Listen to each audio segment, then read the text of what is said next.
Go to the dark web. You can type in one word and she knows guys are paying for this. So she's doing a video for them, a cuck video, because these guys want to be cucked. So she'll talk into the camera while she's, oh, you're back again. Just want to watch me have sex with this man who's really big compared to you, loser. And she'll and that right there is a cuck, even though there's not another boy. Yeah, she'll put up her pinky. Here, this is you. And she'll do things like that. But Mistress T always has somebody with her, a male, and she'll be talking to a guy, just berating the hell out of him. I haven't done much show prep in terms of actually videos of cucks. Now, obviously the female is berating the male. Now, does the male get involved as well in terms of the person mounting your significant other? No, he sits over there and takes it. Or sometimes he'll... Can't say anything? Well, sometimes he will. Does he ever respond to these Sometimes he will, insults? but he'll agree. You're right, mistress. I am a loser. Okay, I am small. Sometimes he'll interact, but he's always got his head down, What has pouting. to happen to you during your life where you want someone to come in and mount your wife and yell at you at the same time? Cut 6. Tim, I saw that all the stars were out in L.A. last night. Magic Johnson, Big Sean, J-Lo, etc. Made me nostalgic for the days when Hollywood's finest would venture down Highway 40 and into the Edward Jones Dome to watch their favorite fighting Rammies. That's from Little Tommy Tribbins. I saw Kevin Hart there once. I don't know how many other movie stars we had. Leo was at the game yesterday. I saw Hove there one time against the Lions. Oh, you did? Uh-huh. He was looking at Todd Gurley, his newest Rock Nation. Jay-Z was there at one time. So this is where the stars. You said stars are Hove. out in St. Louis. Didn't you say Ho? Hove. That's Jay-Z's nickname. Oh, I don't know that. I don't either. Oh, man. Oh, I'm sorry. Ho was there, too. That was good. What's Hove mean? What does Hove mean? Is that reference to Jehovah? I don't know. He doesn't celebrate Christmas. Is that what it is? I don't know. H to the OV. Okay, stop that kind of talk. H to the Izzo. H to the Hove. And those were the cuts of the week. Whoever said there's nothing new under the sun hasn't been to the new Press restaurant, located near Jefferson and 44 next to the Lucky Accomplice, and features the soon-to-be-famous Smash Pizza. What's a Smash Pizza? It's a pizza stuffed with toppings, pressed, then topped with even more local farm ingredients. Located just 5 minutes from our baseball, hockey, and soccer venues, Press is open Thursday through Monday with daily specials 4 to 6, and they can cater your business lunch or dinner, with delivery available on Postmates and Uber Eats. Who says there's nothing new under the sun? Check out the new Press restaurant today. I mean, what the hell is going on? The Ryan Kelly Morning After. KPN-TFM HD2. Collinsville, St. Louis. Iggy's Drops of the Week. Freeze like a cryogenic lamb. Yeah. I would have studied up more on Vaseline had I known that would have been a... I don't like how the rich people get preferential treatment. Yeah, I saw a grandpa at Circus Flora. He was a listener, so he looked pretty cool. A first segment conversation. You masturbate with Hawaiian Tropic, bro? What? Sunscreen? So vivid, and yet so refreshing. It's oil. It was a healthy dollop. Who's Ned Reynolds? Now, somebody at the member Super happy guest for was... he couldn't stop talking to me about Riley Reid. Huh? If they gave out an award to a member guest for best dressed, I'd have won that. Walruses are encouraged to bring gentlemen lovers, preferably tops. I'm good at what I do. Well, don't think. So you were in the locker room. Did you shower with the fellas? You've trained your prostate to milk itself. You can even go against the grain and not nick the main vein. Huh? Would you rather have length or girth, Doug? I don't think they're going just to visit Greg Norman and whatever he's packing. Jen, she'd put her fingers in her dimples. Yeah. So there's that. No Hoosier would wear what I'm wearing. Huh? I can't do Tim's play-by-play. Tim is great at play-by-play on our matches. You can shut your trap. We have normal handicaps. Oh, digger. We had our Westboro member guest, and I know that was a little more prestigious than what you just competed in. What was that? can we get back to people riding Iggy's penis? I don't know what in the world is that about? Huh? That was Iggy's Drops of the Week. Driving the ball 300 yards is cool and impresses your buddies, but scoring amounts to getting the ball in the hole. Thus, the best way to lower your scores is to improve your short game. If you want a golf green that putts true and gives you real grass performance when practicing chips, pitches, and bunker shots, the only company to call is Clubhouse Turf, St. Louis's exclusive partner of Celebrity Greens. Each Clubhouse Turf signature green is unique in design and can create your own backyard golf experience that your family and friends will enjoy for years to come. Call Clubhouse Turf today at 314-834-2339. Or visit them online at clubhouseturf.com. Live from the Michelob Ultra Studios, KPN-TFM HD2, Collinsville, St. Louis. This is TMA All Day.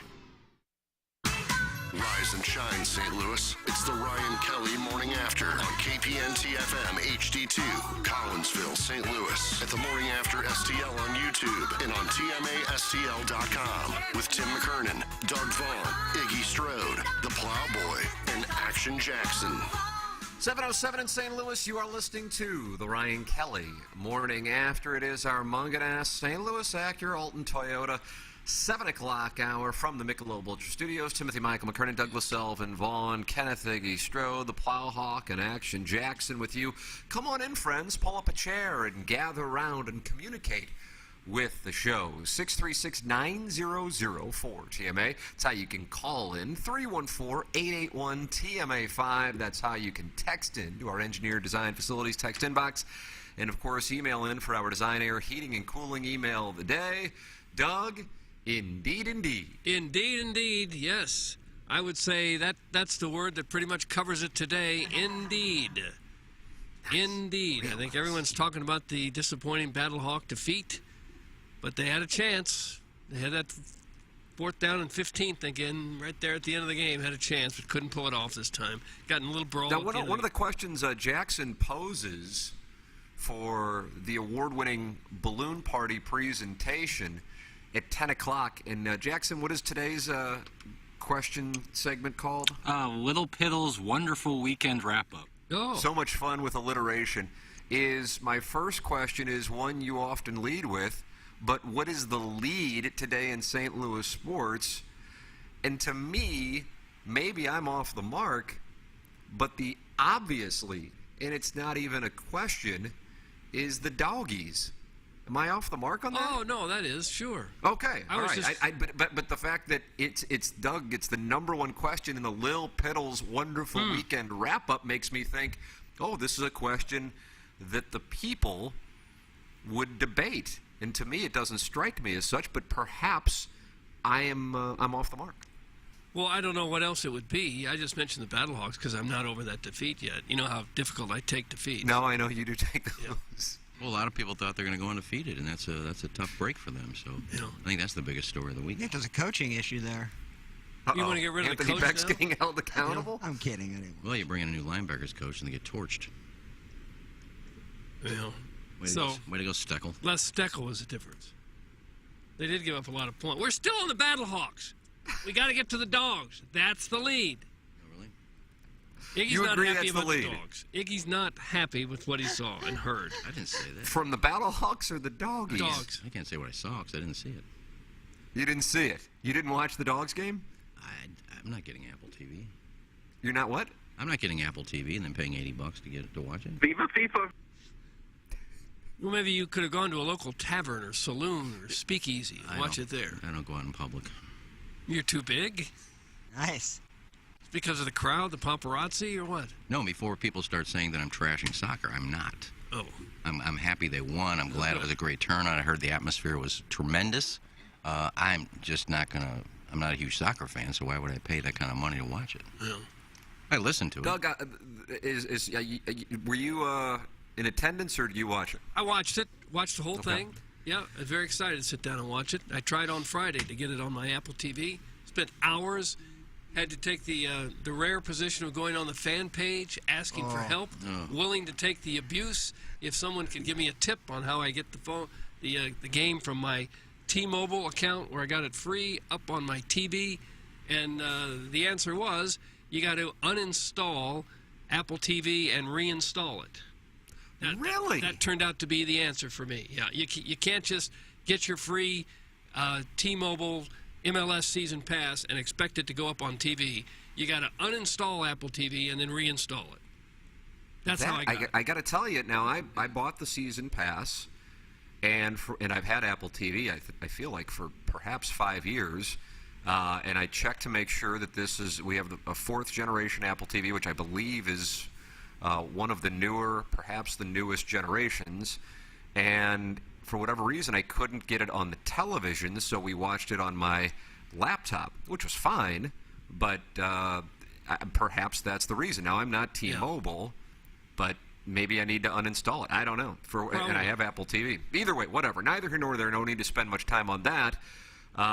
My perspective on what I saw was one of, if not the most energetic atmospheres I've seen for a St. Louis regular season game in I don't know how long. I suppose perhaps a Cardinal game with some playoff implications, perhaps, but that building was so alive, it looked like everybody was standing, which I am a huge fan of, but neither here nor there. It just was so intense, it was so packed, and the energy and the vibe of that place was incredible, much less the excitement of the game. I came away from that even more enthralled by what I saw than my expectations, and my expectations were incredibly high. What do you think, Doug? Yeah, same thing. I thought it was just a huge win for the city, for the team, the franchise. The players looked like they were loving it. I know the businesses around there had a huge night. It was just an A-plus all the way around for St. Louis and the team and sports fans here, and even people that aren't sports fans, I think, are going to love going down there. Yeah. It couldn't have gone any better than it did. And I think, too, the Taylors did the right thing. I mean, a lot of people that would get a franchise and say, look, we're going to be hot. Let's build a 40,000-seat stadium, and maybe we'll sell it out. And, no, they did it perfectly. 22-5, a nice, tight atmosphere, nice, there's not seats way up in the rafters. You can't see. Everybody seems to be really close. And I think that gives it more of an atmosphere when it's a smaller venue like that. Probably. I bet they could have sold 60,000 tickets to this game, though. Oh, yeah. For sure. And maybe moving forward, maybe if it catches on like it is so far, they may wish they had built the stadium twice that size. I don't know. Or they could have done like some other owners and, we'll just play in the football stadium. No, that's just, no. Oh, could you imagine that atmosphere in the Dome? Yeah, we'll play it at the Dome. And so I give them credit from what I hear, it's a fabulous stadium. Yeah, it looks great. It really does look great. I even got used to the hot pink as the game went along. I think the jerseys are awesome. It's different than what you see on any other pro sports team anywhere. They're legit. And I love, and I know they do this in a lot. I don't watch a lot of soccer, so they probably do this on a lot of stadiums. But, the flags that came out that said city on them before the game, and obviously all the overhead shots, the drone shots, you've seen them all on Twitter and social media. That, pretty insane to watch. And you could feel the crowd just watching it on television. And typically I don't pay attention to any of that when watching a football or basketball game, like the crowd is secondary, but you certainly could feel it even just watching it. Yeah. I thought Hunchback of On Castle says, my brother-in-law told me he has never seen a bar more packed in his life than Maggie O'Brien's on Saturday. God bless America. I love to hear it. Eddie McVeigh. Good for him. You should have saw it last Saturday with a road game. The place was shoulder to shoulder. Watching the Austin FC. I had a friend, text me and ask me to come out and join him. And I said, no, I really don't want to come out. It was they needed you at Maggie O'Brien. Well, he told me he was at Maggie O'Brien. Said at 8 o'clock this place was packed. 8 in the morning this place was packed. Is that right? At 8 in the morning, Maggie O'Brien? I think he said Maggie O'Brien's opened early, and people were there that early. Holy crap. And he said he stayed for the game. I said, you got to be inebriated. He goes, well, I can slow down a little bit. But he said it was just elbow to elbow. What a great atmosphere all night there. Somebody tweeted that goaltender Roman Berkey was there after the game. Oh, I don't blame the players getting involved with the city, because I felt like they were loving that atmosphere. I don't know what they typically have played in front of before. Obviously, I know Berkey is, from Dortmund, so they played in a huge crowd. But that was insane. You could tell the players were vibing. The only thing that I saw that I guess I could be critical of is that the network that broadcast the game, the pregame was awfully sterile. The announcers were in some sterile-looking studio, and I don't think they captured the pregame energy at all. They should. I agree with that. They should have been That's something I outside. tuned in early to see, Doug, and it wasn't there. Yeah, me too. They should have been outside, right in the middle of it all, with fans behind them, like a game day on ESPN or something, and let that be the story, because it certainly was the story for a first game in a new city. I turned it on there breaking down the Chicago Fire, and I was like, okay. Yeah, didn't want that. I wanted fans yelling and screaming and seeing the crowded bars. It would have been easy to capture because it was right there, but they missed on that. Well, they're not local announcers, so they're... That's true, too. But that's who most of their audience, at least half their audience was going to be that. Going to be a St. Louis audience. But, like, the chants I heard, I didn't hear the ravioli St. Louis chant. is wonderful? Yeah. I don't think St. so. Louis They may is have, wonderful. but Yeah, they were chanting the entire game. I Well, respect the I hell heard out of that crowd. muffled singing and a bunch of snare drums throughout the game. You had to listen to it on the radio? Yeah. Well, you sound distracted that I would even you ask listen a to Joey question. Zanabone's calls? I did. What do you think? When they were on, they went off. What do you mean when they were on? Well, they went off the air a couple times. The broadcast went off the air? Yeah. Are you serious? Yeah, and they just played some promos.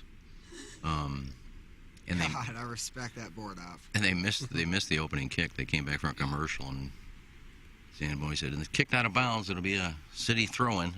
The first game of a new thing, and you missed the opening kick. And there guys who kick with both legs. I don't think you're bluffing here, but no, I'm not. That's really like surprising, which might be an understatement. Yeah, I don't know if maybe they were working on a delay and they didn't know that when we come back they're watching it on TV and they say, okay, we haven't started yet, and they come back and the game's already started. But I mean, it's neither here nor there, but you would think, my God, the first game, you want to get that opening, especially with Joey.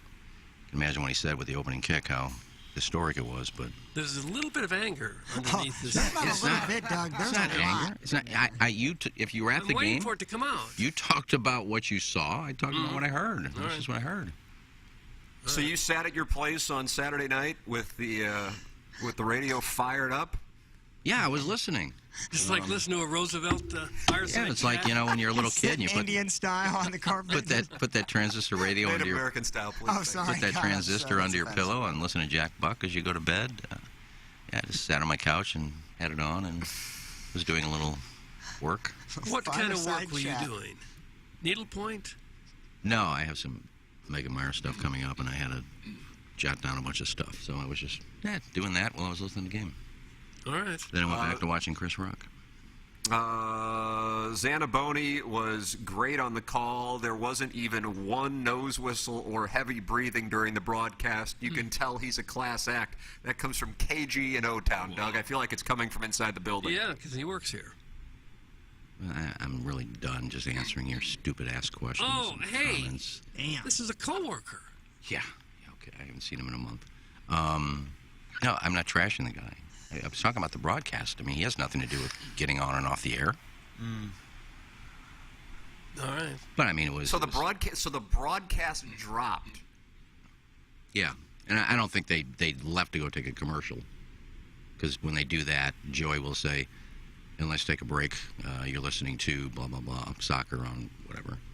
Then it was in the middle of something. It just went out and was dead air for about 15 seconds. Then about 5 or 6 promos. Then they came back without. Sounded like this. No, it was dead air. Then promos.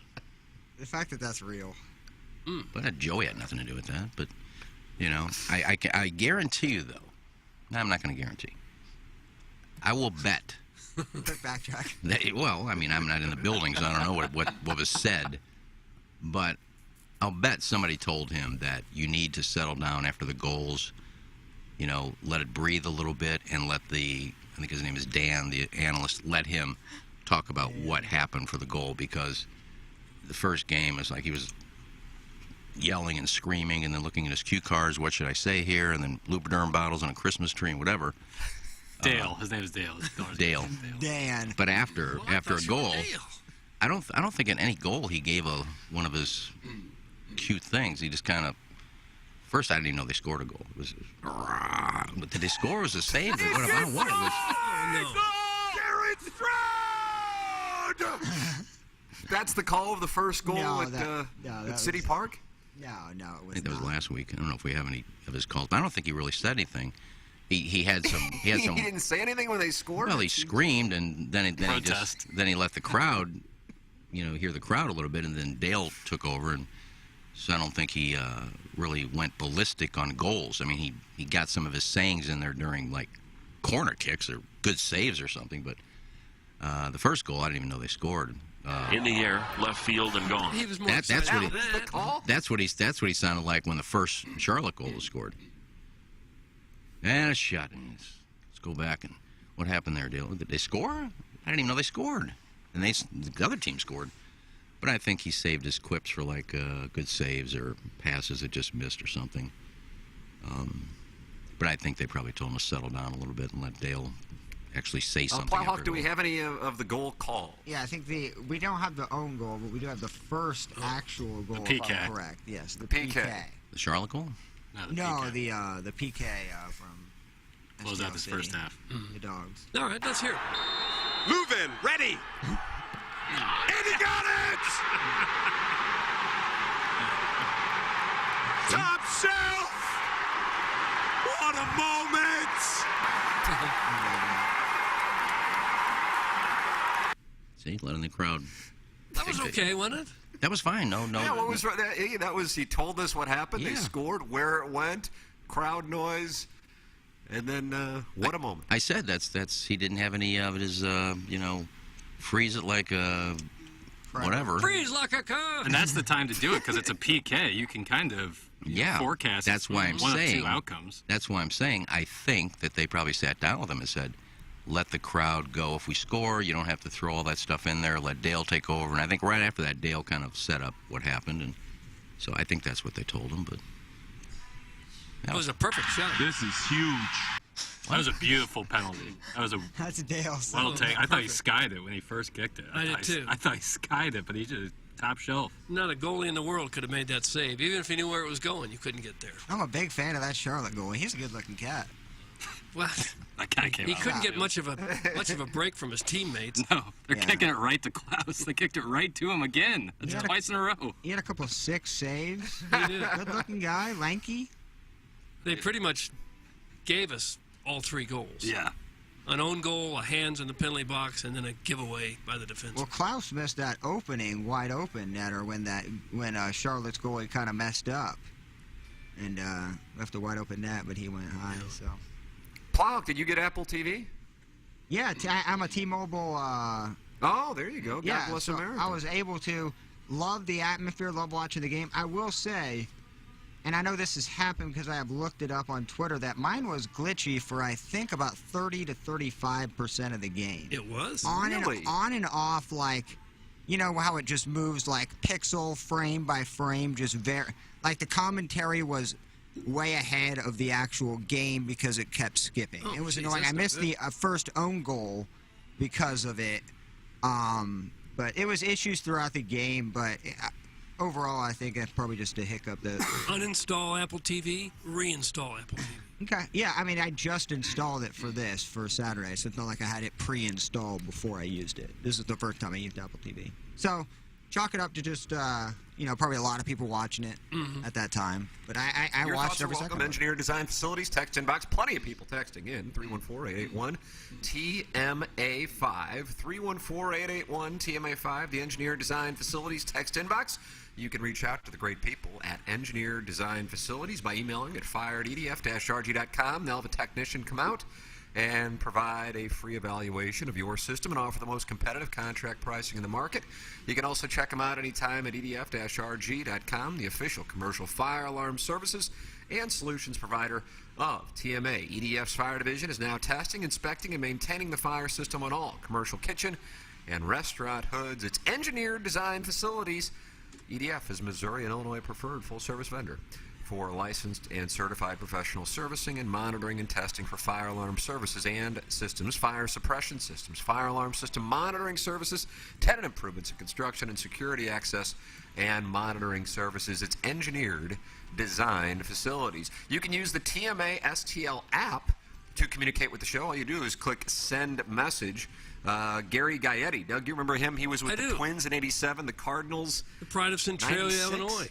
97, 98. And did he hit a grand slam off of Greg Maddux in Game 2 of the NLCS in 96? I think he may have. He is listening to the show this morning, and he says, Tim, wasn't it great to have a SLU grad on the broadcast? That's from Gary Gaetti. I didn't know he had a tie to St. Louis U High, but that's great to see that he is as active as he is using the TMA STL app. You can do that as well. Tommy Mites says, stop talking sports. Doug, that's Tommy Mites. Okay. Nice. Mites. Yes, we should. Yeah, and before we had to redo our email, which I did last week, our company email, I got rid of the TMA feedback emails we get. Did you get rid of it? Again? I got rid of it, but now I don't know how to get rid of it. And I guess downloading these new apps for our email that I get a notification when I get an email on my Hubbard account.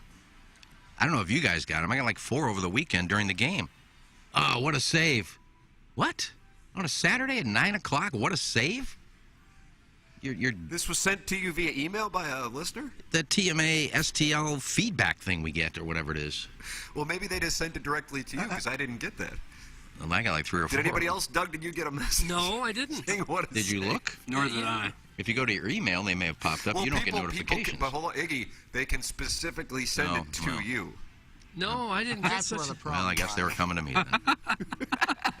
I'm so glad I didn't get anything on Saturday. Stop, please. Just All that's going to do is lead to you receiving 100 emails and say what a save. I'll talk to Craig Rutledge today and figure out how to get rid of these. Craig Rutledge. I did get Thomas Might saying stop talking sports. Oh, that was today. That was sent to TMA. That was today. I'm talking about Saturday. Just block the user, and it usually blocks all of it. I'll see if I can go. You're going to block Tommy Mites?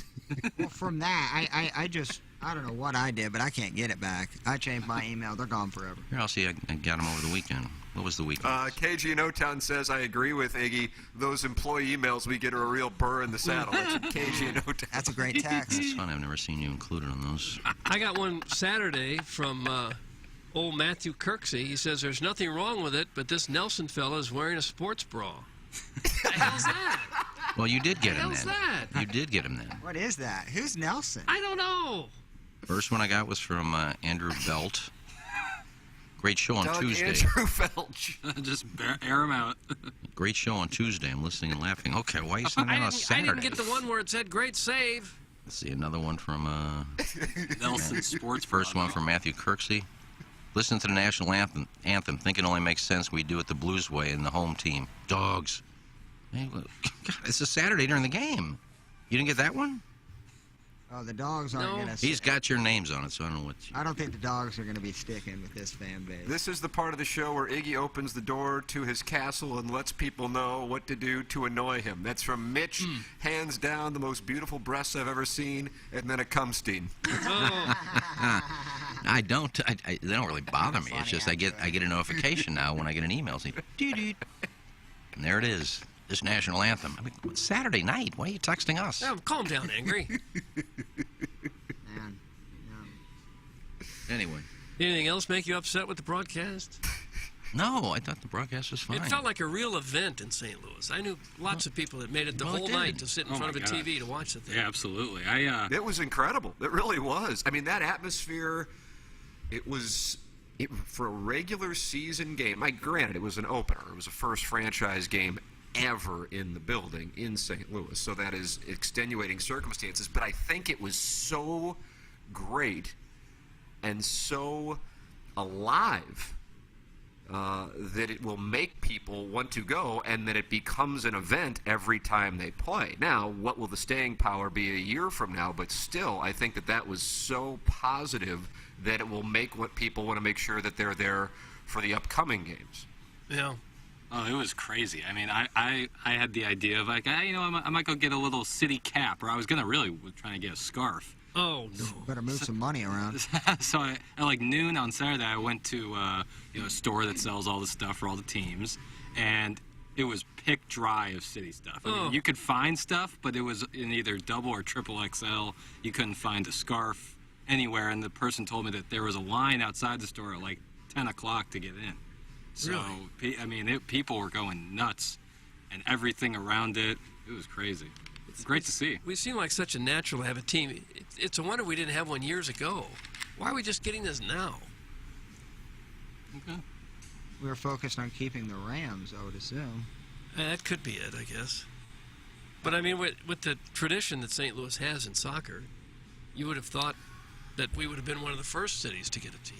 Well, they talked about it in the broadcast that when the MLS started up, and that was 1996, I believe, is when they had their first discussions of the original teams, that they were interested in having St. Louis have a team. And that's when St. Louis had 3 franchises, with the Rams being in town at that time along with the Blues and Cardinals, but St. Louis did not come forth with a group. Yeah. So the MLS was interested. St. Louis didn't have a group together. Well, we should have put a group together. We were focused on nuclear fusion. Is that what we're doing? Fusion, yeah. I was 9. Well, I know I was 7. Could have been a ball boy or something. Well, I used to go to the ambush games back in the day, and they would sell out like almost every one of their games. That was indoor soccer, I know, but it was still... The Steamers sold out. The ambush, I don't know about. I think the ambush did too. The Steamers were huge in the 80s. Yeah, the Steamers were really great with Slobo and all those people. But I think St. Louis has always liked soccer, whether it was indoor soccer, outdoor soccer, whatever. They've always been soccer fans. So. Yeah. But I guess nobody stepped forward to say, yeah, let's get let's get a team here. Let's put a group together. Nobody, I guess, came forward. I'm going to try to watch as many games as possible now that I have the capability, but I'm worried, like, turning on the City and Timbers game that, it's in Portland.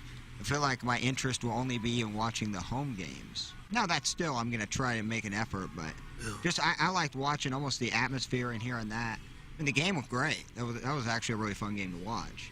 But I'm wondering how much interest I'll have in the away game, because I'm so interested in seeing, kind of the party. The 573 says, that's a lie. Oh. St. Louis put together multiple bids. MLS was not confident in succeeding as 4th franchise.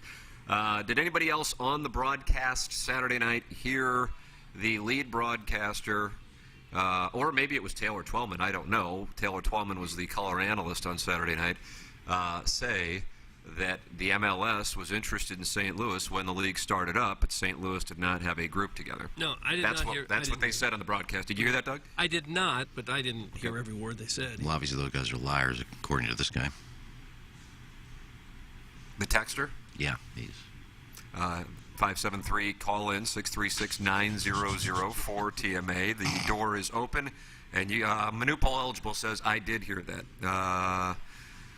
Yeah, I mean, I don't have any vested interest one way or the other. All I can tell you is that that's what the broadcaster said. Now, whether or not the broadcaster was speaking the truth, I can't corroborate that. Yeah, well, Taylor Twellman is from Todd St. Reesing Louis. says, I heard it, yes. And Larry Thornton says it was the play-by-play announcer who said it.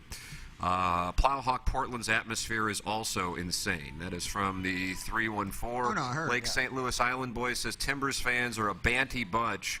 Should be an amazing, hostile environment. What is the bantiest atmosphere in the MLS? Probably the Anybody know? Sounders. Atlanta, Yeah. I heard. Seattle?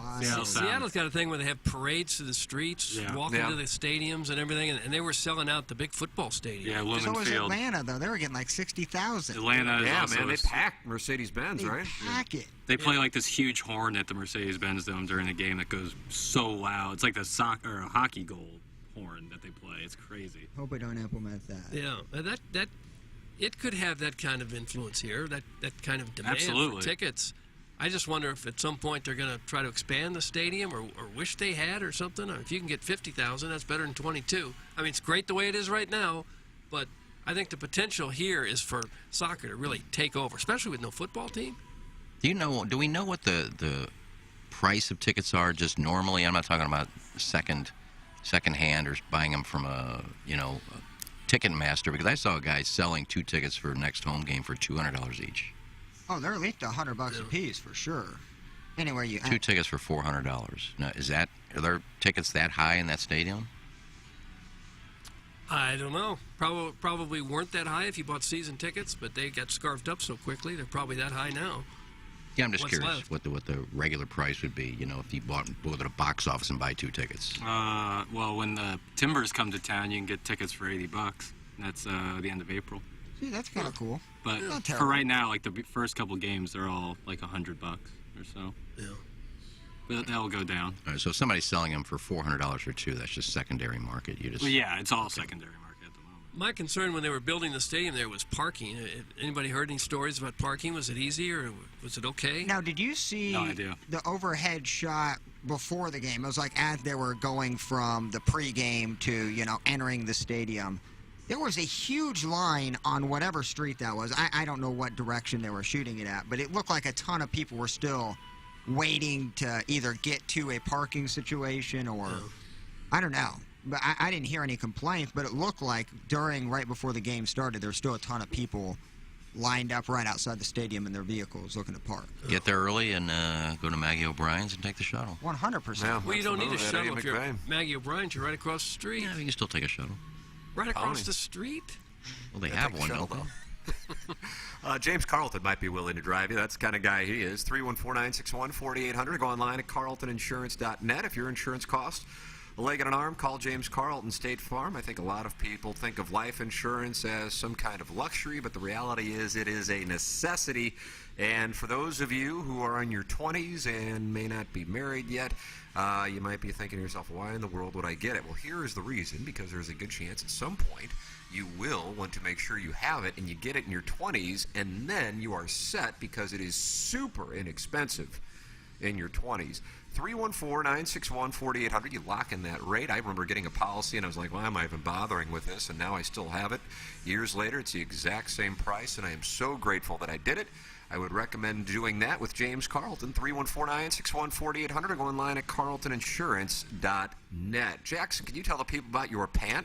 Ooh, Mugsies. I've worn Mugsies for both the dogs' first two games, 2-0. I don't know if there's a correlation there, but I think they are. These are victory pants. Are they pink? Victory pant? No, but they're a victory pant, Doug. You put them on, and victory just consumes you. You get wrapped up in victory, along with getting wrapped up in some of the most incredible, most comfortable fabric in the entire world. Why didn't you wear them yesterday? What was that? Why didn't you wear them yesterday? I had to clean them. Okay. Well, way to go. You cost the dogs a win. Dogs won. The dogs won. You mean the Battlehawks? Battlehawks. Well, you said Right. dogs. No, I should have picked up on that. It's my Where's my nurse? Let me continue Nurse. the live read. There's so many nicknames. I'm getting confused with all of them. Dogs, caws, whatever. Okay. These pants are incredible. I mean, it's flat out. They're so comfortable. They're so stylish. You put them on. You don't have to sacrifice comfort for style. It's not just jeans. I was rocking the joggers. They got chinos, too. Shorts, swimwear, jackets, flannels, cashmere. Staples that every guy needs in their closets. Head to Mugs. No chaps, but head to Mugsy.com and you can get yourself, you fill up your cart with all the stuff you want. You're going to want a couple things. And then you type in the promo code TMA. That gets you 10% off your entire order with free shipping and free returns. Again, head to Mugsy.com. Promo code TMA for 10% off your entire order. Free your balls once and for all and experience life-changing comfort with Mugsy. There it is. We also want to welcome a new sponsor to the Ryan Kelly Morning After. How do you do, Doug? Another new sponsor, and it is Big St. Charles Motorsports. Welcome aboard to Big St. Charles Motorsports. Big jobs on big properties demand a big side-by-side, one that's big in power, performance, and comfort. Enter the first ever Honda Pioneer 1000 Deluxe Crew, available now at Big St. Charles Motorsports. The Pioneer 1000 Deluxe Crew has loads of power thanks to a 999cc engine and a 6-speed automatic dual-clutch transmission. It delivers serious performance, sporting a hefty hauling capacity and a 2,500-pound towing capacity, both made easy thanks to Honda innovations like tow haul mode and self-leveling rear suspension. And when it comes to comfort, the new Pioneer 1000 Crew shines, giving you best-in-class comfort for 6 occupants. Hop in the back seat, and you've got shoulder room for 3 and leg room to spare. As for durability and build quality, we'll let the Honda name speak for itself. Head to Big St. Charles Motorsports at I-70 and the Cave Springs exit and see the all-new Pioneer 1000 Deluxe Crew today. That's at BigStCharlesMotorsports.com. That's BigStCharlesMotorsports.com. Big St. Charles Motorsports, new sponsor here on TMA, I-70, and the Cave Springs exit. That's I-70 and the Cave Springs exit. For your safety, read the owner's manual, wear a helmet and eye protection always, wear your seatbelt, and keep the side nets and doors closed. Honda side-by-sides, or for drivers 16 years and older. Check out that huge showroom full of bikes, over 1,500 units in stock. It is truly a destination dealer. I was out there last week. It's Big St. Charles Motorsports online at BigSt.CharlesMotorsports.com. Welcome aboard to Big St. Charles Motorsports. Doug, the 573 is not happy. About what? This is the gentleman who said, call me a liar if you want to. Or he said, that's a lie. Oh. St. Louis put together multiple bids. MLS was not confident in succeeding as a fourth franchise. He says the MLS became interested as soon as the Rams left. Okay, well, that may indeed be the case, and I would actually tell you that that is the case. But what we were saying is that the broadcaster said that the MLS was interested in St. Louis in 1996 when they were starting the league. It sounds like the 573 is arguing a different point, which we would agree with. We all agree that MLS wanted to be in St. Louis as soon as the Rams left. But what the broadcaster was saying was that MLS wanted to be in St. Louis from the very beginning, and that, Doug, was answering your point as to why St. Louis didn't get in at the inception of the league. And this gentleman is saying, Google Jeff Cooper MLS and mock me again, Tim and Iggy. Oh. Well, I think you're arguing a different point. So if you would like to call in, we welcome people to call in, whether they agree or disagree. And you can have your say, 636-9004 TMA. Yeah, so I seem to remember point. Jeff Cooper wanted to build something in Illinois, didn't he? Collinsville? That's correct, but that was like in the 2000s. What you were asking is why we didn't do this from the beginning. Yeah. And what the broadcaster said is St. Louis did not bring a group forward, even though MLS wanted a team in St. Louis from the beginning, going back 25-plus years. Yeah. Well, they want teams in everywhere now. What are they up to, 29 or 30 franchises? That's been the main source of revenue for a lot of teams is expansion. Right. Yeah. Hopefully that turns around, and that's not the case because you keep expanding just indefinitely. But if they pack them in other cities like they're packing them in here, and hopefully they will continue to do that, you would think that it would turn into a big moneymaker without expansion. I got this message sent via the TMA STL app. Again, you can click on Send Message once you download that app, and you can communicate with the show or individuals on the show, as apparently was the case of people sending Iggy messages and about they continue. saves. Yes. You're still getting Saturday night. Observations from the game. I'm not a soccer guy, but became one on Saturday. Got down about 3:30 on Saturday, and every bar imaginable was wall-to-wall. Maggie's had a parking lot bar set up. The team store had hour lines. Maggie's was on a 3-hour wait. My wife bought tickets in the supporter section, and I had no idea what to expect. Well, I will never sit anywhere else there. The seats are locked, so you cannot sit even if you want to. It was loud. I've been fortunate to attend most major sporting events in town, including World Series and Stanley Cup games. By far, this was my best sporting event experience. The Taylors have a winner here. I stood next to a guy who went to the game in Austin, and he said our atmosphere far exceeded the atmosphere in Austin. I was skeptical going in, and we'll be back again. I got home at 1:30 a.m., and the Midtown streets were packed into the wee hours. I purchased Apple TV yesterday. I am all in. Doug, that's from Mike Contrera. Oh, all right, Mikey. You had a good time. I think everybody did. If you couldn't have a good time in that atmosphere, you're probably not trying. I can't imagine what there was not to like if you were there at the game. Well, if you're proud, Joe, you were standing and people behind you were upset. Oh, no. No. No, Doug, no. Well, this fellow said you didn't have a choice of sitting. I don't blame Prod Joe for it. Well, I guess he wasn't in the supporter section. Wow. I don't blame him, but he's tweeted out that some people behind him asked him to sit down. Then they went and got the usher and said, tell them to sit down. The usher said, no, they can stand if they want.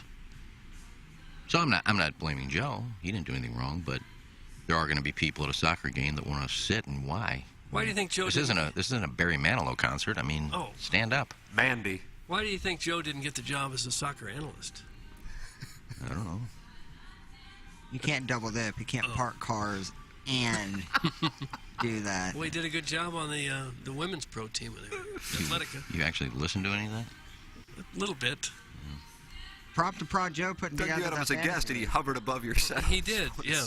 He crossed his legs like Barbara Eden and I Dream of Jeannie and just hovered right above the chair. So I guess there were some people, just going by Joe, that, I mean, how can you be in that atmosphere with everybody screaming and yelling, having a great time, and sit down?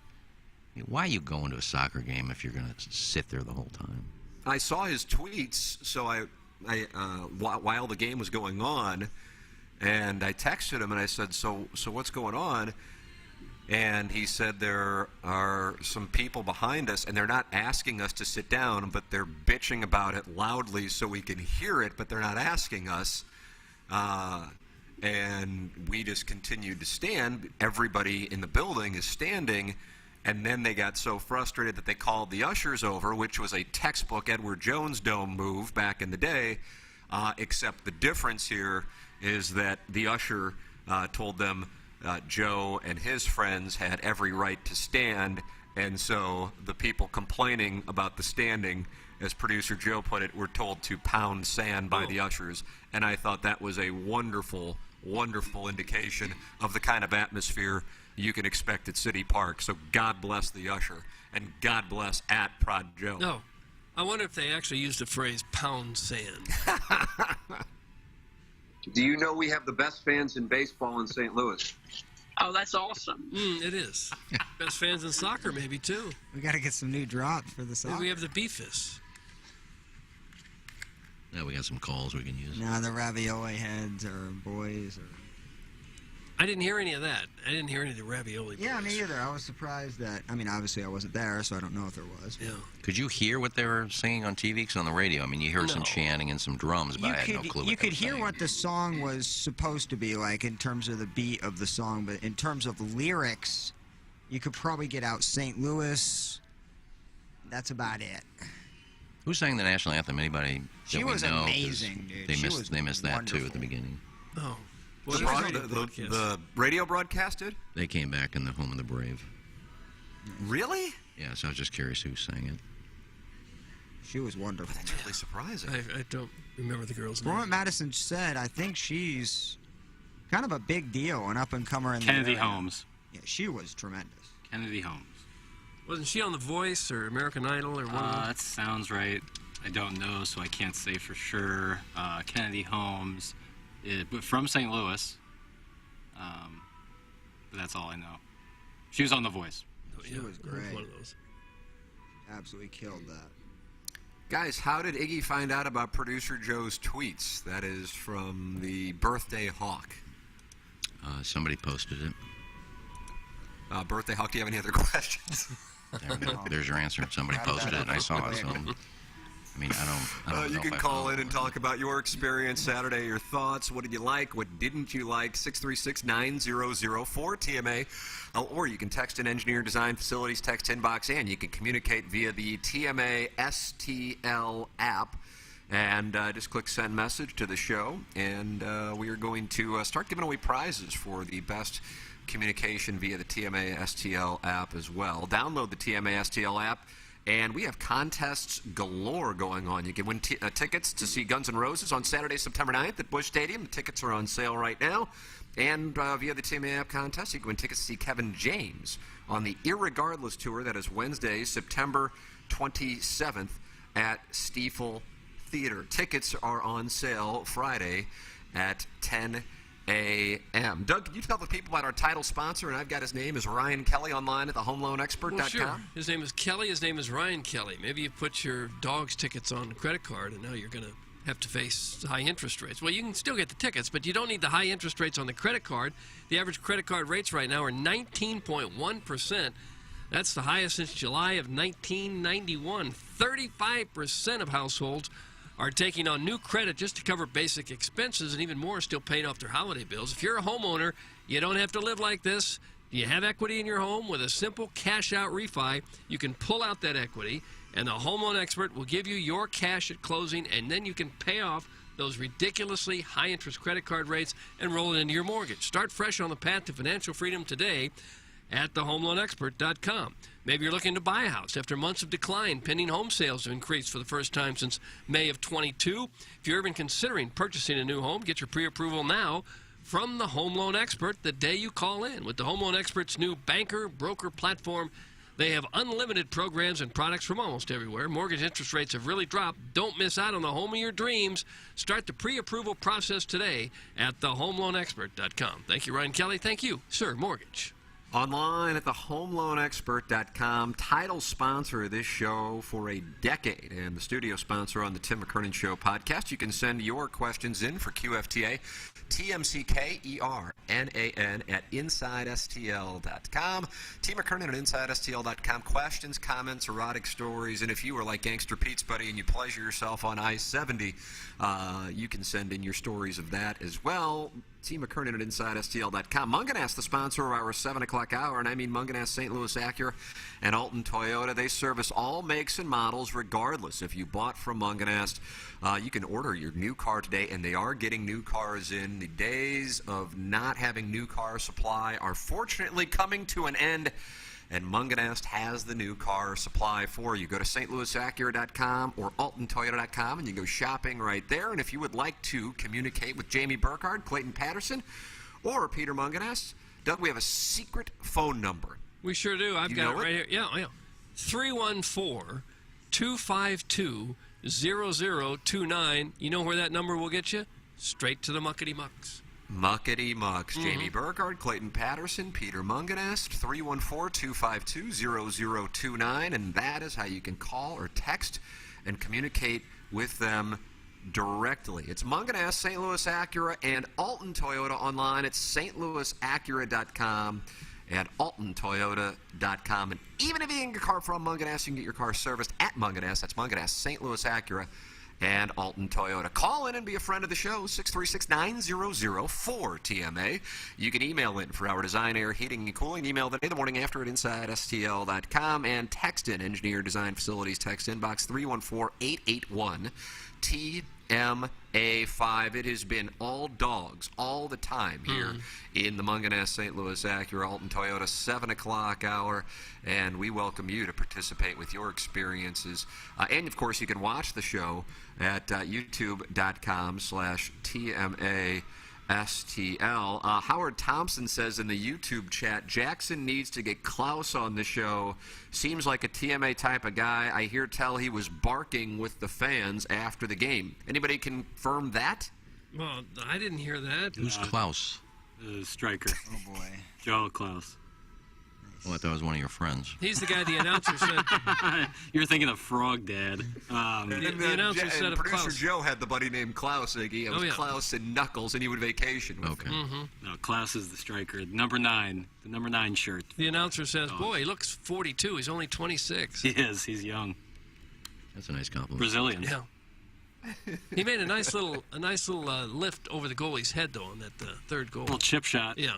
I mean, he was left wide open, but it would have been easy to blow that if he hadn't. That's 2 games in a row where the other team just passes it directly to the striker with no one in front of him.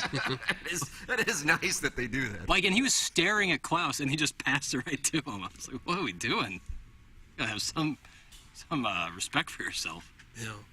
But it's probably harder than I give it credit for. So. And I guess there's a reason these guys are in the MLS and not in the EPL. Well, actually, the guy who passed it to Klaus on accident, apparently throughout the game, he is a highly touted guy who's probably going to be going to the Premier League. I heard him say they did. that. They talked about that on the broadcast. You're right, Plowhawk. Yeah. I mean, he's tall, lanky, kind of 21. You can kind of see.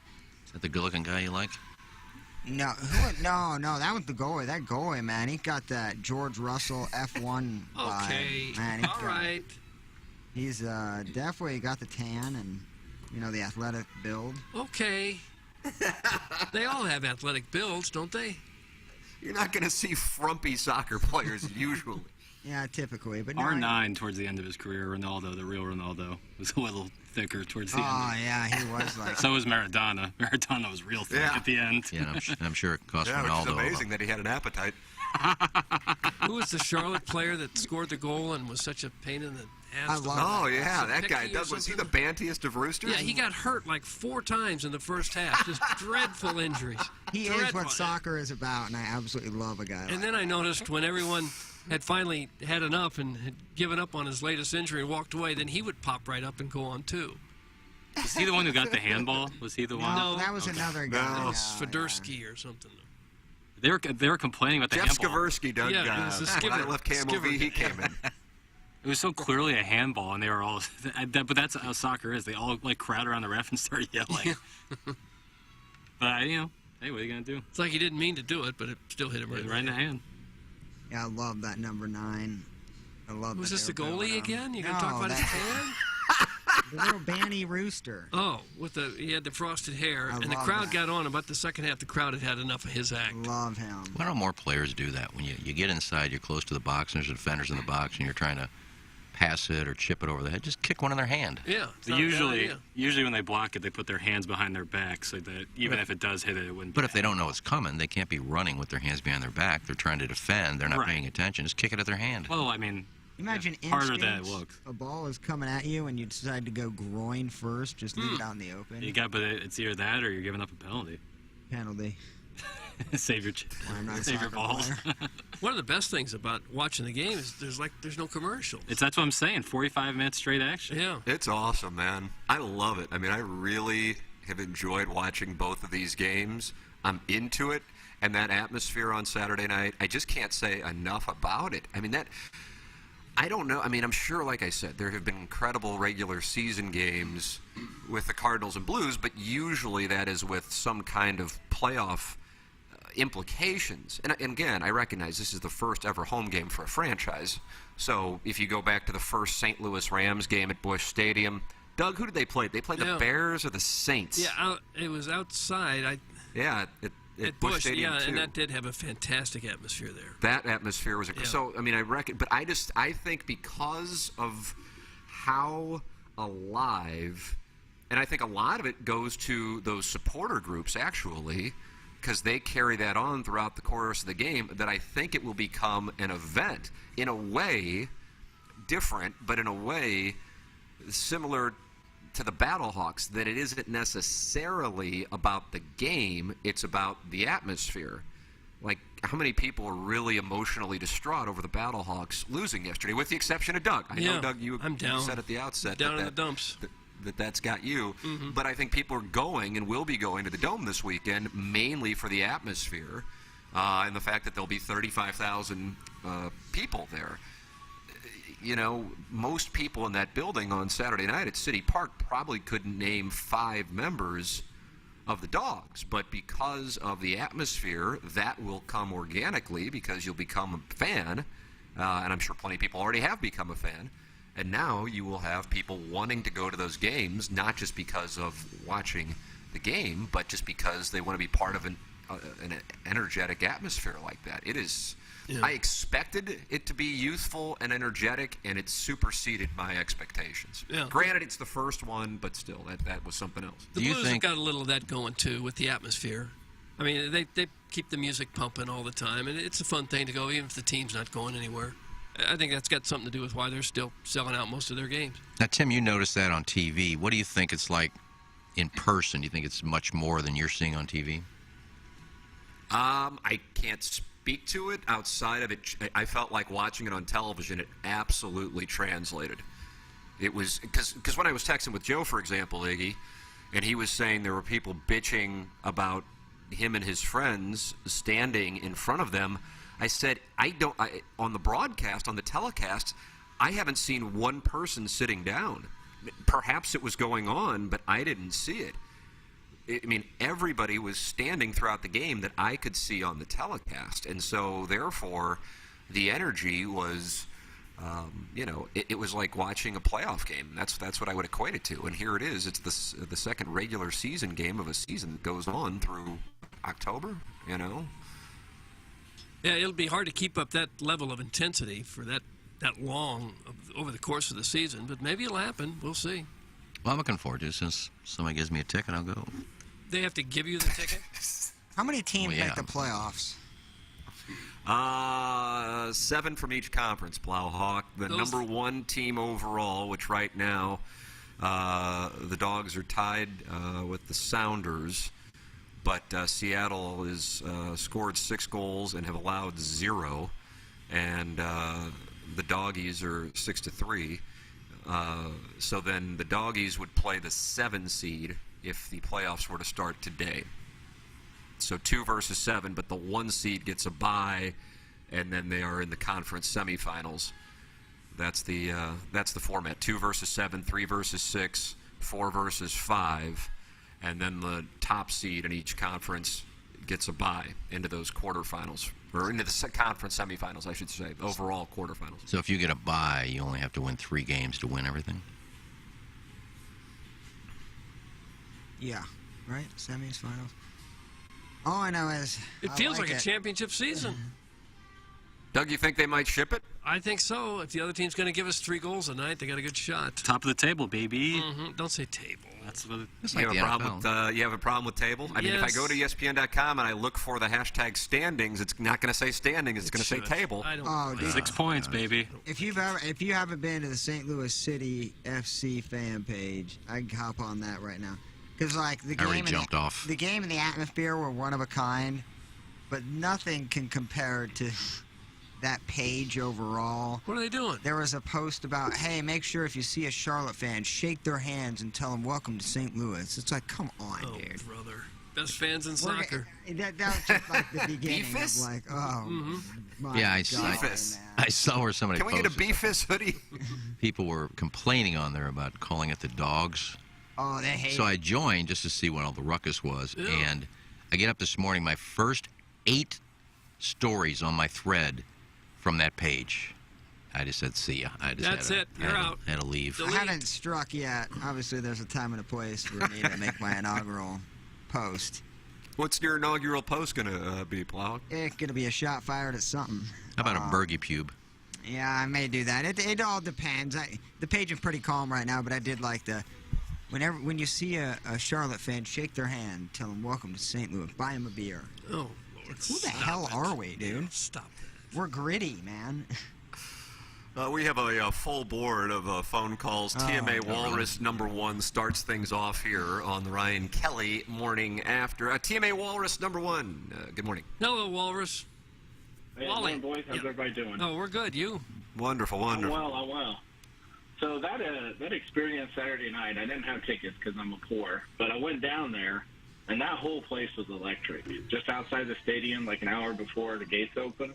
It was one of the coolest things I ever got to see. I couldn't believe it. It was so good to see the support with everyone down there. Everyone's drinking. Everyone was, smoking a little of the stuff that Plowsy smokes. But it was just a good time with everybody. It was everyone was excited. Everyone was happy. And I was just so happy to see the city just come out and support full force like that. And I think it's going to be a really good thing. And I just thought it was awesome how the city gets behind everything. Not being from here, being from a small town, they didn't really care about each other back, in the Joplin area. But here in St. Louis, they really rally around the teams and rally around the people. And I think that was an excellent showcase for St. Louis Saturday, and I could not be happier for it. How was it getting in and out of there, traffic-wise? Was it okay? It took us about 10 minutes to find a parking spot. We were about 3 blocks north of the Ferris wheel. We found a street parking. It wasn't a big deal. We got out, went in, walked around, stayed for about an hour. Then we went over to the Armory, and Armory was just full of young people, probably median age 25 or so, and everyone was into the soccer game. I mean, everybody. As soon as they scored, it was just loud. And the cool thing that they did there, they showed it, but you never heard the commentators. You just heard the crowd noise from the stadium, and it just pumped up the excitement within the Armory. It was a really awesome experience, and I could not be more happy for the town. It was awesome. Yeah. As you walked around, did you feel safe? Was there a big police presence and everything? I know they were a little bit worried about that. Yeah, I never feel unsafe whenever I go downtown. Thank you. I mean, I just pay attention to what's around me, and I know what to do. Of course, I'm bigger than most people, so I just kind of how big are you? Watch what's happening. How big a fella are you? A little bigger than I should be. Let's just say that. All right. But no, there was police everywhere, and you saw sheriff's departments. You saw different private security in some of the buildings. I felt safe. But whenever you have that large of the people, I feel safe anyway. So yeah. It didn't really matter. Safety in numbers. A bad rap. Mm-hmm. Yeah, exactly. It was great. I mean, everybody was just having a grand old time. I'm just so happy. Can we talk about this City FTL fan page real quick? Sure. Yeah, give it a go. I just kind of mentioned it briefly, yeah. Well, Plowsy, I actually messaged you, I think it was Friday, Like, we need you over there, because there's some serious soccer guy. He was just laying on TMA, because for some reason everyone thinks TMA hates soccer, but for over an hour now, that's all you guys have been talking about. It's always been a positive thing. So all of us lemmings in there are just attacking them. And then this whole dogs thing, you get serious soccer guy, and they're complaining about it. So we just put "Let's go dogs" on every post. Oh, I was lucky enough. I was lucky enough to be invited by a listener. I wasn't for sure if he was you. I did see your message, I think Friday. But yeah, I'm on it, and I saw a post this morning about the Cardinals didn't tweet congratulations to the STL City on their win. It's like I think soccer guy is why this show kind of, I wouldn't even say irritated by soccer, but like that's really the downside of the sport is the kind of the pretentious fans, the know-it-all fans, and I didn't see a whole lot of that at all. Just a couple isolated posts, but there is a negative to anything soccer. It's quote-unquote soccer guy. It's the people that need to call it a pitch, need to call it an equalizer when you tie the game. Yeah. Clean You're sheet. not going to get the average fan to say that, so like I hope they don't shove it down our throats. That's the only thing I know. Yeah, and I think that's why we attack the serious soccer guy, not the casual fans over there. And it's not the team itself. The serious guys. Yeah, I want to go to a game really bad now. And the fact that tickets are $80 is not terrible, honestly, for that atmosphere. So I'm excited to go. I was just so happy to see the town full of people on Saturday, St. Louis. And when I was walking around, Doug, there's been several people that just kept saying St. Louis needed this. St. Louis needed this. And I'm glad they showed up in full force. So yeah, me that was too. an awesome experience.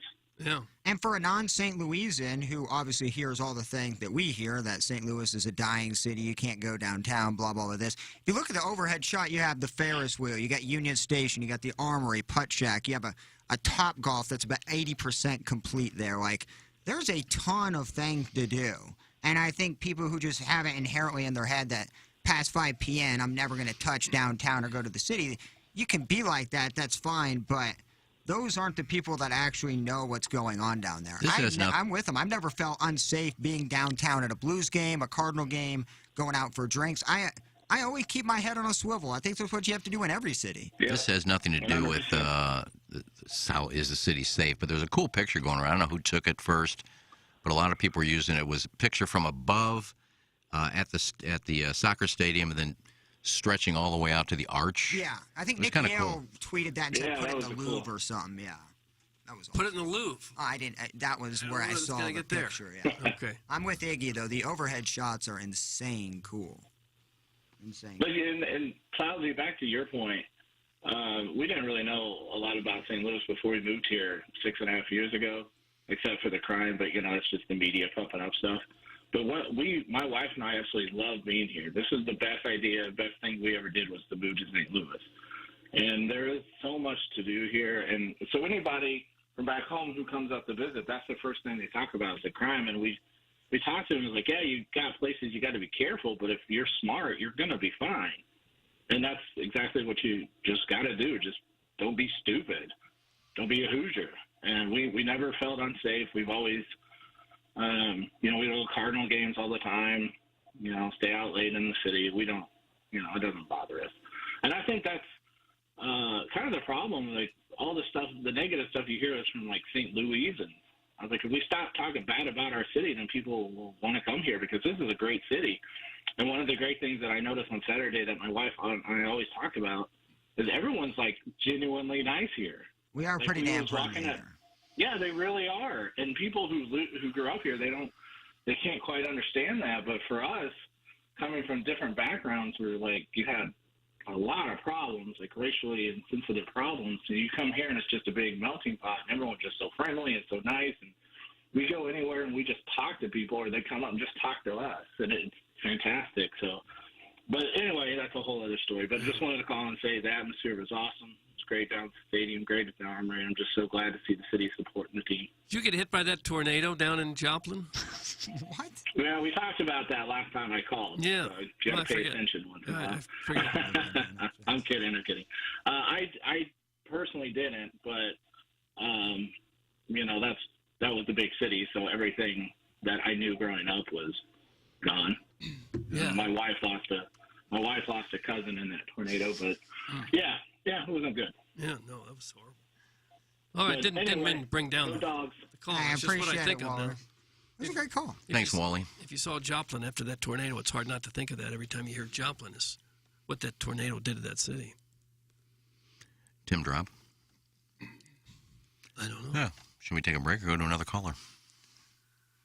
Oh, I don't know. We got more people on the phone lines. Have we ever had Too Fat to Kayak on? Well, let's get him on there. All right. He's on there now? Hey, Kayak. Yeah. Oh, hello? Yes. Hey, can you hear me? Yes, we can hear you just fine. Okay. All right. How you boys doing today? We're doing fine. You? God, this sounds like I'm a well. familiar guest. Sounds like Biff. I'm well. Hey, I just wanted to just say, Saturday was tremendous. The whole weekend was actually tremendous. My son went down Friday for that concert with Metro Boomin and Anderson Paak, and he had a great time. Was down there with some fraternity brothers. He said there were probably 4,000 or 5,000 people down for that. And the game was just tremendous, and the atmosphere was unbelievable. A few things stood out. Like for me, like the work that they put into the tifo, those big banners that came down over the supporter section. Kudos to the supporters groups for pulling those together. Those looked really good. Those were really kind of goosebumpy feels and stuff like that. And Plazzi, I could not agree with you more. I was eyeballing that Charlotte goalkeeper too. He got a calm demeanor. I mean, clearly he didn't bark at him boys for getting some own goals and some bad positioning. Very nice tan. He looked about 6'5", kind of lanky, kind of like me. So I saw a lot of me in him. Oh, you did? I like confidence in my men, and he portrayed that in spades. I loved it. It was tremendous. Nice. It was tremendous. So, great for Eddie McVeigh and Maggie O'Brien's. I mean, it was just packed. They were selling individual beers just out of giant coolers or whatever, so people could just keep it going even if they couldn't get into the bar or at the parking lot. Area for the party that they had. So I mean, it was great. It was just tremendous. So I couldn't be happier for the city, couldn't be happier for the future of this franchise, and it's definitely gonna mellow out a little bit. I would think this was the first game. This is kind of like Cardinals opening day in a way. It was an all-day affair for a lot of people. But it was great. Oh, and parking. One other thing, parking. St. Louis parking has you could get passes like 3 or 4 days before. So if you knew you were going down, you wanted some parking that was really close. We parked like a block and a half from the stadium, and it cost us $20. So Where do you get the pass 3 days before? You got to go online. That's St. Louis parking. And they have events there, and then you can pick your lot. It's called Joe. He knows. Joe Pelusi handles that? Well, he'll know who to call. I guess I could call. Yeah, Joe would probably have that. All right. The good thing Saturday night, it wasn't. The weather was great. I mean, it wasn't cold. But can you imagine when we get into spring and summer and they got a night game? That's a pony. And it's like 75, 80 degrees outside, a nice breeze. How packed that place is going to be starting in the morning. Just patios full everywhere. Unbelievable. I bet Maggie O'Brien's did as much business Saturday as they normally do in a month. I would agree with that, Doug. Yeah. They opened at 8 or 9, whatever they did. Mm-hmm. Yeah, it's great to see that. It was insane the number of people that were, and a lot more at Maggie O'Brien's than that one, the new one that they're the pitch or whatever that's right next door. But so good for the sponsors. Good for Maggie. Amen, brother. Thank you, Too Fat to Kayak. All right, have a good day, boys. All right, you too. That's Too Fat to Kayak. Doug, I was disconnected for a period of time. Yeah, we heard that. Jackson came in for the I know we have a few hundred people who are watching on YouTube. Those people probably knew that I had disappeared. You guys probably did not know that I had disappeared. And if you're listening live, you probably I asked. didn't know. So, what's that, Iggy? I just asked, did Tim drop? And then I said, let's go to another caller, so I can host the show. This one. Yeah, it was smooth as a hairless ass. Jackson, what happened there? No idea. Frankly, I don't. This is new tech to me, but I reset you like it. that term, new tech? I don't care for it. I like Just turns you off and turns you back on. Well, what do you want me to I don't know what else to call it, but I reset the AeroLink, as it is foreknown, and that seems to take care of the issue. If we run into it again, I'll do the same thing, and if it persists... worried my wireless connection was poor, and so far it's been, knock on wood, flawless. To be fair, I haven't reset the AeroLink since we started using it, so maybe it just needed a quick little... I mean, I've been on, we keep it on all weekend, so maybe it just needed a quick power cycle. If this issue persists, I will get in touch with, what do you call them, Doug? The muckety mucks? Yeah. The muckety mucks, but as of right now, it seems like an outlier. So hopefully that is the case. Maybe this is the same thing that got the when I'm on TMA, Doug, I'm on AirLink, and when I'm on 101 ESPN, I'm on Opal. Yeah. You know Opal? No, Opal Winfrey. All this tech, bro. Okay. Yeah. I wonder if Iggy, that's... are you arguing with people via the TMA STL app? I saw that too. No, just one guy responded to it. What'd you say? Because I just got a message from Kenny Strode, feedback via the TMA STL app, and I go, Iggy is communicating via the app. No, just this one guy, the first time I've ever done it. Well, he called me a liar. He said something about seeing something that was on the fan page. Yeah, he said he's left the page, liar. And I just explained to him that I said I don't post anymore. I never said I left the page, so keep up. Have you seen his name? No. Internet Compost. No. Oh. No, it wasn't a mean response. I was just responding to him, but that's my last response. You got lucky, buddy. Go to work and tell all your friends I responded, because that's the last one I'm going to do. God, Nice. he must consider himself very lucky to get What a a response keepsake. from a star like yourself. Glove blogger Tom Traven not happy with, I believe, Too Fat to Kayak's phone call. Thank God this guy called in to tell us about the parking. The courage and bravery in that call was inspiring. That's from glove blogger Tom Traven. Too Fat to Kayak set the glove blogger off. Well, I'm always concerned about everything else to parking. That's part of the experience, is not having to sit in gridlock traffic for an hour. And I'm happy to hear that you don't. And I've heard other people say that they were took like an hour to get out of there. Really? And is that right? Really? Yeah. I saw two posters that said, God, parking is awful. It was an hour before we got out of the parking lot, or whatever they were. So, that's depending on where you park.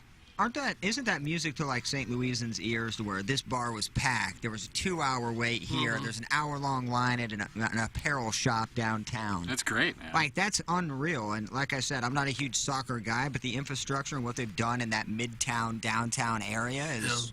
I mean, in a year and a half, what it looked like to what it looked like now, it's insane. I mean, it's unbelievable. So props to them. I know we have some incompetent leadership here, but it does look like people are going downtown, even more so now, obviously, with the MLS in place. Well, thank the Taylors for that. They're I mean, trying. when they built the stadium, their whole purpose was to rebuild that area, which they've done. It is insane. I mean, But it you is can't sugarcoat insane. it too much. There's still some huge problems down there. Absolutely. But I think businesses leaving by the dozens. I think we focus on that a lot, and we don't give props when props is due. And I think that area deserves a little props. I mean, Maggie O's now, like, redid there, and it's just... That area looks great. Yeah. I'm excited to go to a game.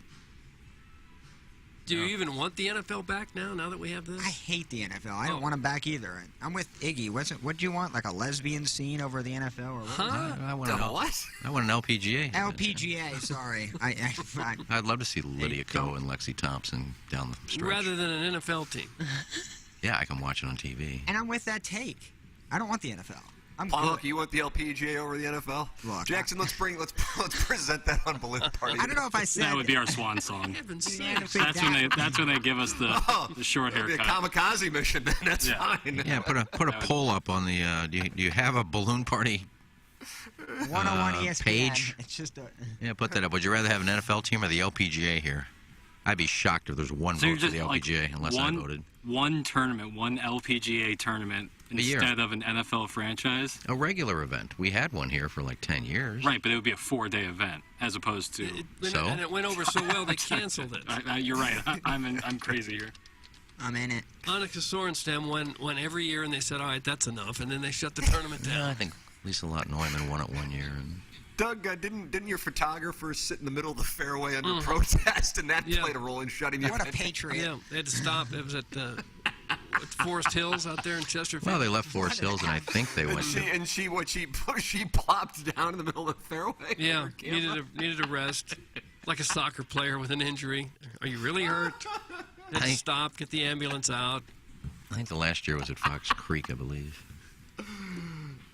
And yeah, it did move that out was there. It. Yeah, the owner didn't like me smoking, and I got kind of banty with him. I am texting with Eddie McVeigh, who was supposed to be coming down to Jupiter. We were going to have a cocktail party, but unfortunately, he said, I didn't end up flying out yesterday. I was completely shot from Saturday. He said, Tim, it was effing unreal down there. Numbers through the roof. And then I said, I hate to hear you're not coming down, but I'm thrilled for Saturday. Was it record-breaking? And he said, yes, I've only had 3 better days ever, and those were all St. Pat's parade days. And I said, may I say that on the air? And he said, yeah. Sorry, man, I was looking forward to going. I just got jammed up with everything going on. But there you go. That place has been around for decades. And Saturday was the 4th biggest day, and no bigger day has ever occurred from Aggie O'Brien's that was not a St. Patrick's Day parade. And keep in mind, there have obviously been, I don't know how many St. Patrick's Day parades that place has seen, and only 3 of those were bigger than Saturday. So that gives you an idea of the kind of volume Aggie O'Brien's did and the kind of impact that game had for downtown St. Louis. And St. Patrick's is, that's one day a year. He's going to get, 15 games or so. That's my point, too, is this fan base is just now learning. Like, they're going to be they're going to figure out with the amount of home games they have, like, where the tailgating is and where people congregate. And I think it's going to be more of an event throughout the year than I think it was even for Saturday, because it's all new. The whole soccer phenomenon, the stadium, where we're going to go, how long do we get there before the game? I think all that ain't going to play out, and I think Maggio's going to kill it. I also think it's a huge benefit that they play once a week, and it's always at the same time. It's 7:30 local time, no matter what city they're in. So West Coast obviously will be a little later, but that makes it like event viewing, where people know Saturday nights are going to be for the dogs, and so that's a huge benefit where they're not playing Tuesdays or Thursdays or weird times on Saturday. They play at 7:30 on every Saturday. I could see, just like how Seattle does it, a parade every Saturday from like the Arch right down Market Street to the stadium. That'd be a fun thing to do.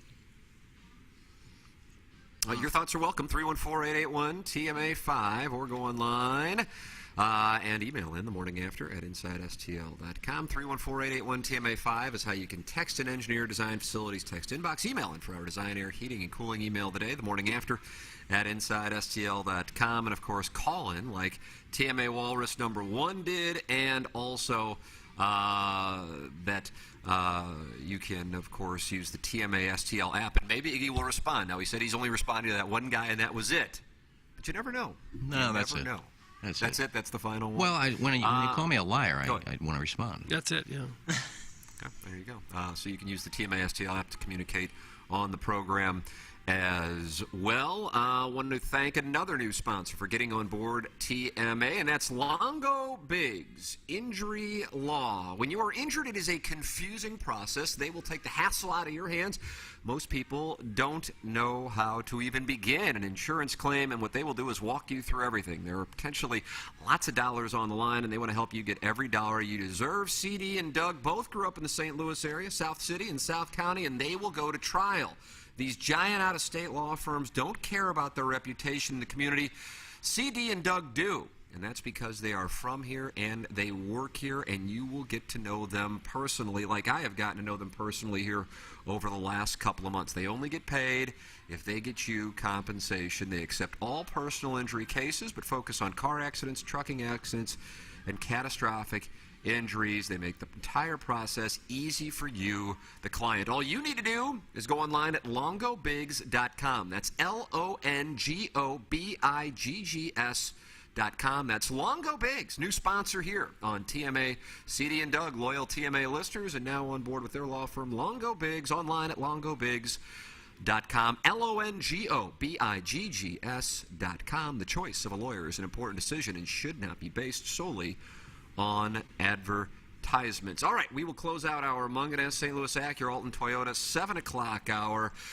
This is the Ryan Kelly Morning After from the Michelob Ultra Studios. Urban Dictionary defines thirsty as purposely, knowingly, and recklessly attempting to gain fame to boost self-esteem.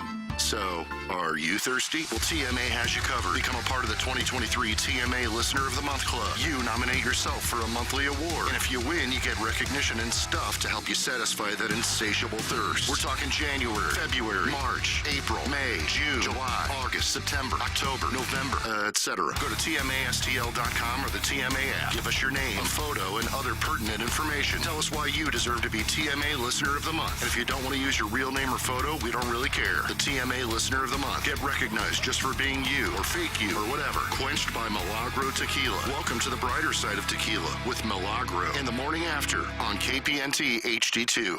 Live from the Michelob Ultra Studios. KPNT FM HD2. Collinsville, St. Louis. This is TMA all day. Hey, you want to see Kevin James September 27th at Stiefel Theater? Just go to the TMA app or get it and sign in if you don't have it. And you can win tickets to Kevin James, the Irregardless Tour, September 27th at Stiefel Theater. By the way, quick announcement to the lactose intolerant community. If I offer you ice cream and you can't have any, just say no thank you. I don't need to know the havoc dairy products are going to wreak on your bowels. Tickets are on sale now. Find out more at TMASTL.com. Hey, this is Tim McKernan of TMA, and we are thrilled to have another new sponsor on board the show. A couple of guys I have gotten to know. Longo Biggs, Injury Law, Doug Biggs, and C.D. Longo here with me. And C.D., one of the things that I want our audience to know is this. When people get injured in an accident, they don't necessarily know what to do, and that's where you guys come into play. Yeah. Tim, it can be a very confusing process. If you get hurt in a car accident or injured some other way, people do not know what to do. They don't even know how to start a claim.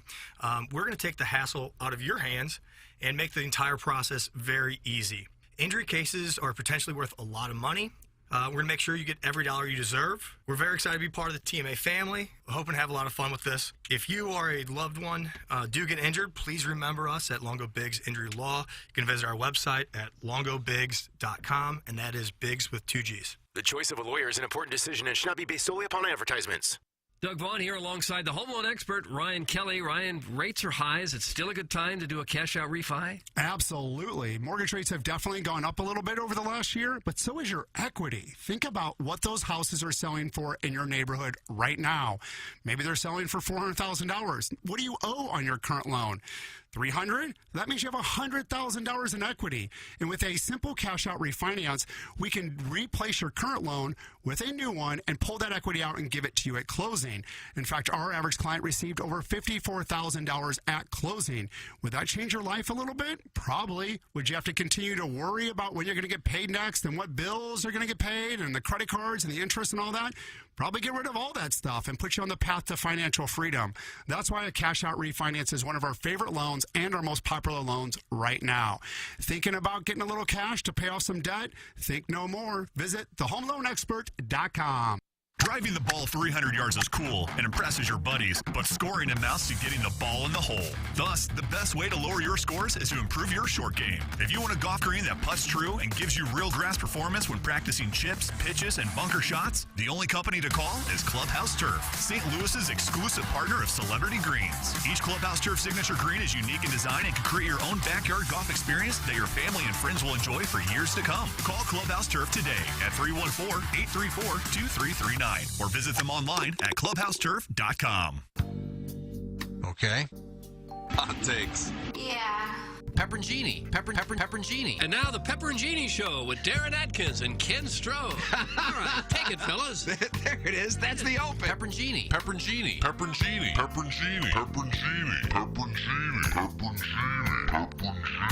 We don't know what it is.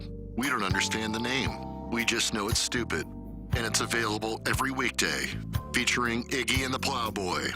Apparently it's some kind of a podcast or something. Available at TMASTL.com and on the TMASTL mobile app. Whatever.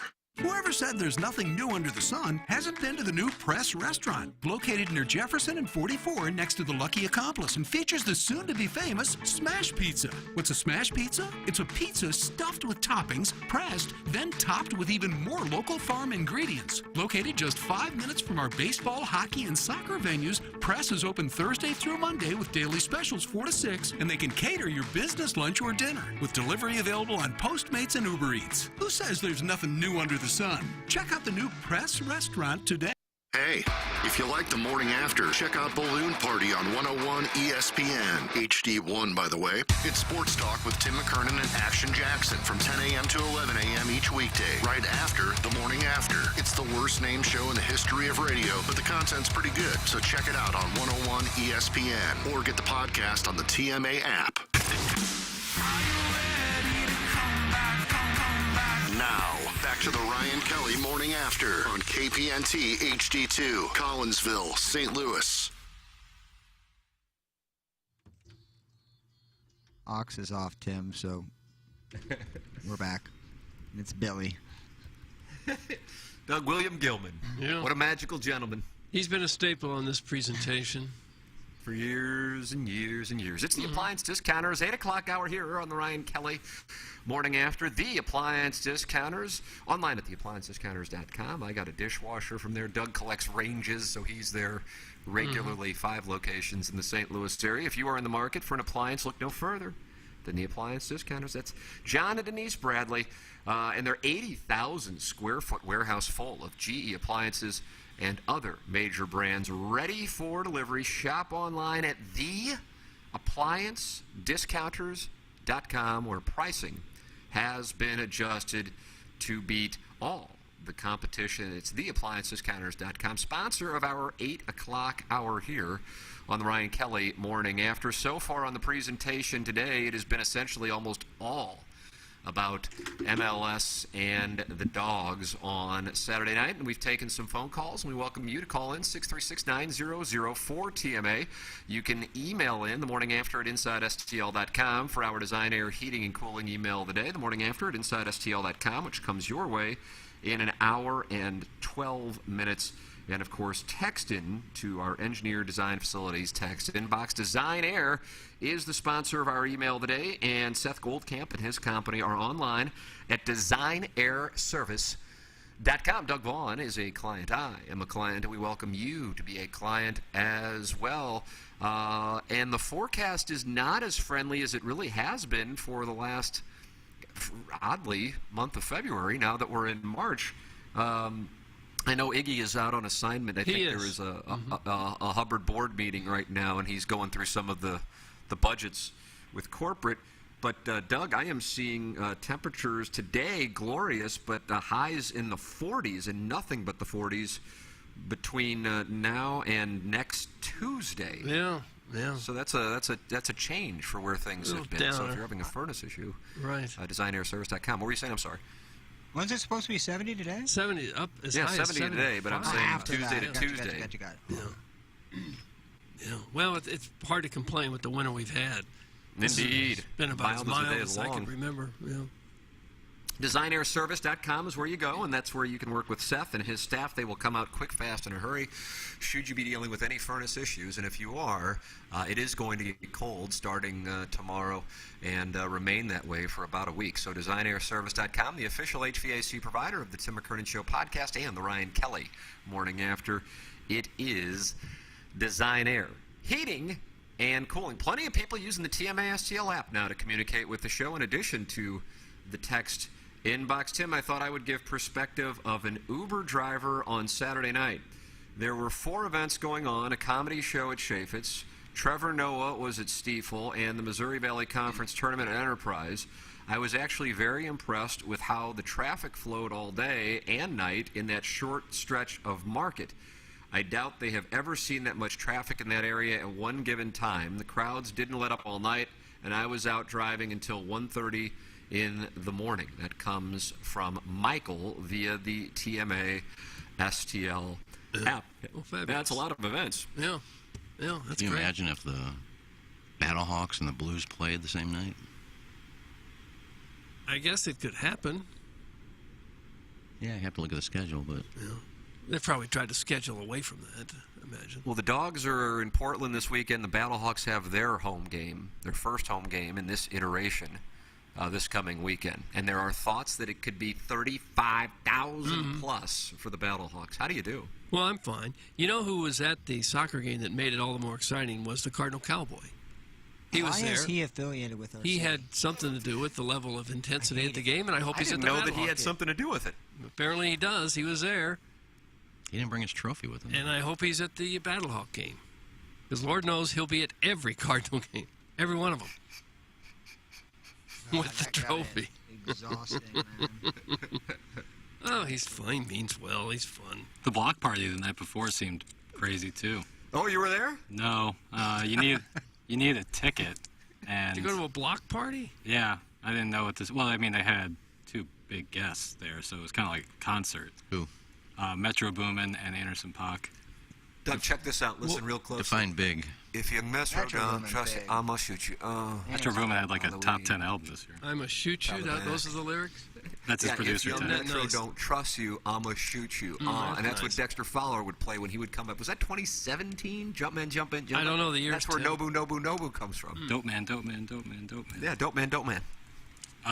So, I mean, I wanted to go, but it looked packed. It looked crazy. And it's great to see. I mean, it's great to have arguably the hottest artist from St. Louis at the City Park doing the block party. Pretty incredible stuff. Metro Boomin, I heard about a story. This is before, he obviously was supposed to do the St. Louis City thing, but when he was in high school, I think he went to Parkway West, if I'm not mistaken. Parkway North. Yeah. He's a Viking. He would drive on the weekend to Atlanta. To work with Future. With Future. Like one of obviously the biggest rapper in the game, and he's in high school. A pretty crazy story. Like he would do that on the weekend. He's a prodigy. Yeah, he's awesome. Never heard of him. Speaking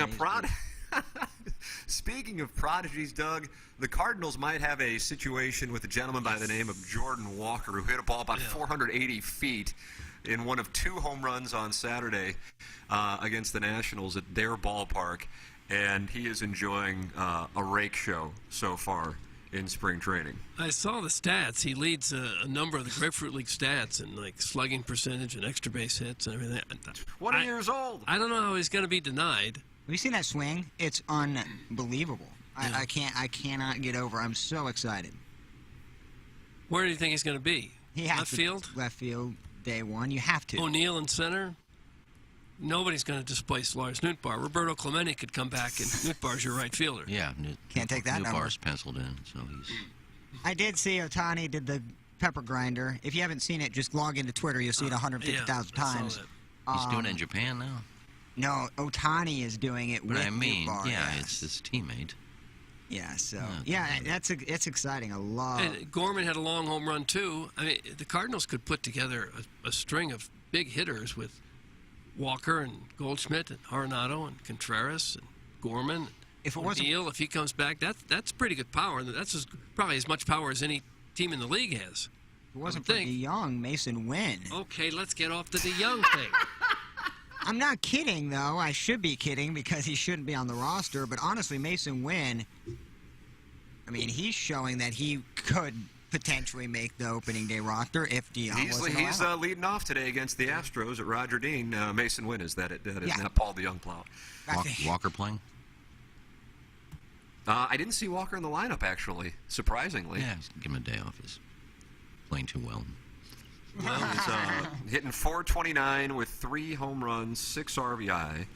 And not only does he lead the team with the home run total of 3, he has hit the absolute crap out of some of these balls as well. He's 20 years old. Charismatic as the day is long. Rake show.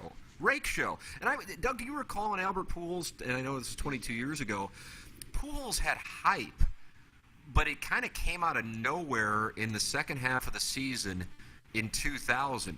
So the hype that he had was kind of, maybe this is real, but we want to see if it's real. Walker has been on this trajectory for a while. And granted, you want to see if it sticks. But I feel like, as weird as it might sound to say, and I'm sure some people think this is revisionist history, but it's not. I was covering the team then. The Pujols hype actually was less than the Walker hype. If Bobby Bonilla doesn't hurt his hamstring in spring training in 2001, Albert Pujols doesn't start the season with the Cardinals in 2001. Oh, for sure. Walker has more. Oscar Taveras had more hype than Albert Pujols, and I think Oscar Taveras had more hype than Jordan Walker, actually. It may have. But the casual fan had no idea what they had in Albert Pujols. We hadn't heard about his exploits in the minor leagues for a couple of years. He wasn't an early first-round pick. He was 13th-round pick. I don't think anybody thought that they had anything special in him. But clearly the Cardinals thought he could play to give him a starting job as a rookie there. But, yeah, I think Walker's had a lot more hype and lived up to it, every bit of it so far. I don't know if he continues to hit anything close to this. I don't know how they can possibly not put him in the starting lineup on opening day. I mean, you couldn't, could you? 100%. You couldn't say, well, we're going to save an extra year. I don't think they can do that. Oh, you can't now. I mean, if he was slumping a little bit, average, but I mean, I hate exit velocity more than anything because it just makes That's the me thing a you nerd. hate more than anything in the world? Maybe not anything, but like if you look at it, he is, like Tim said, absolutely tearing the cover off the ball. It's not just bombs. It's like 475 foot, just Jack City, 110 mile an hour off the bat. Like, it's unreal. Usually, the guys that are superstars, they're pretty good at a really young age. Yeah, he needs to play immediately. By 20, 21, they're usually there.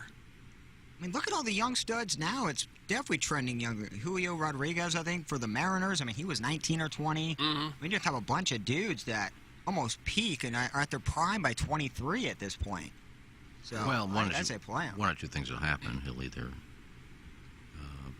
be sent back down to save that year, or he'll sign a 7-year contract. One of the two. The DeYoung thing, yeah. Well, they may want him to play a couple years at a reduced salary and then sign him. They can do that. Yeah, they can. They have a tendency to sign people after a good year and then regret it. I hope this organization You just put a downer on this whole thing. This could be the next big superstar in the game. I'm agreeing with you. I think we should trade him now. I think that. You want to ship him out? No, I'm kidding. I'm really excited. Like I said, if DeYoung wasn't on the roster and Mason Wynn was, Get over the DeYoung thing. He's going to be sitting on the bench.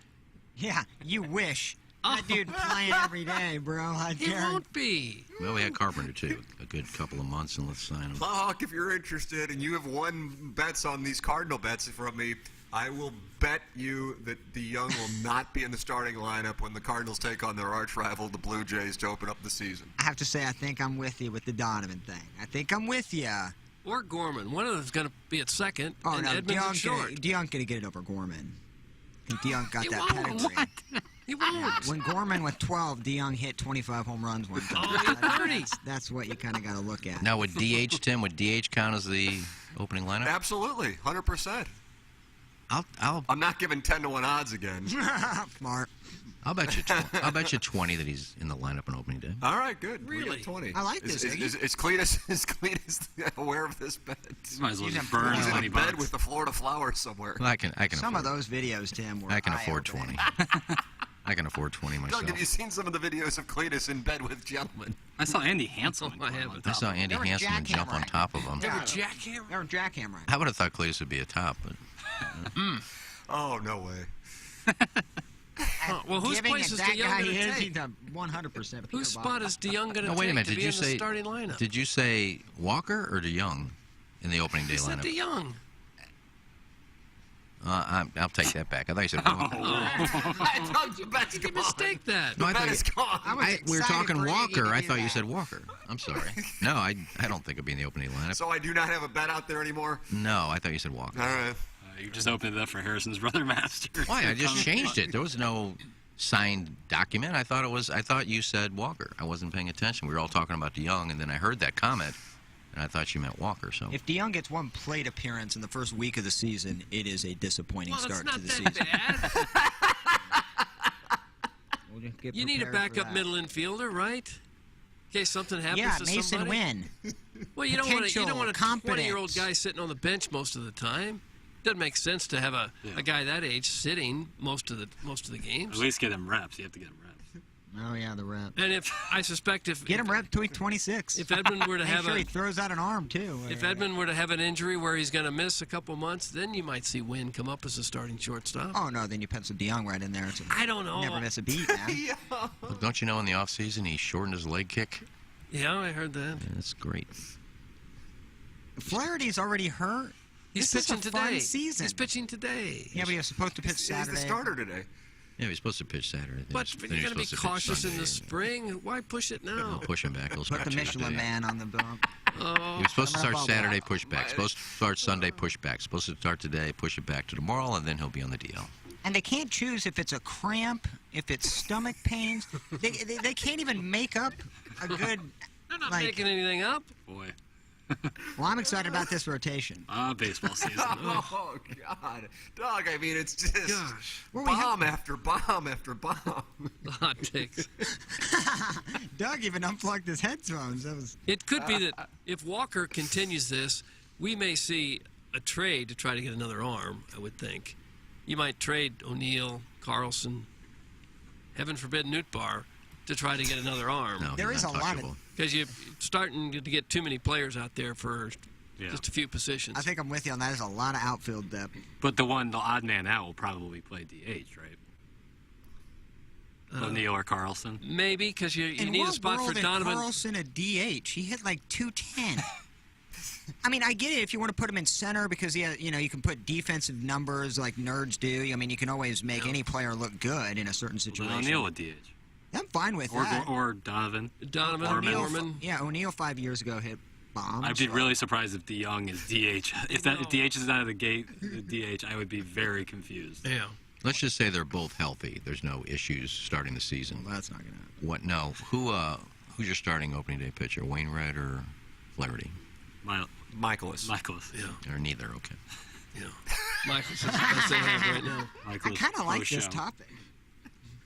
Well, I phrased it wrong. Who gets hurt first, I think, would be a better one. Yeah. We not be so pessimistic.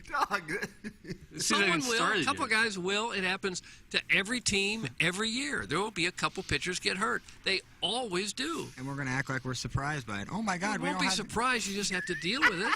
Matthew Libator, 27-year-old prospect. Come on, bud. I know he's 23. I get that, but feels like he's 27 with all the hype. But there will be somebody will go down with an arm problem. But are you just going to say, I told you so? Because it happens every year. Of course they will. Well, I wouldn't say I told you so. Okay. I'd just say, next man up. Doug, I do like the idea of trading for an arm if Walker Ben continues. Fredrickson writes this morning in the Post-Dispatch, concerned about this Cardinals rotation? Same. But that's nothing new. The fresher question stirring among those skeptical about the starting pitching should be if collective fretting should be increasing, not because of how the Cardinals turned in a quiet off-season on the rotation front.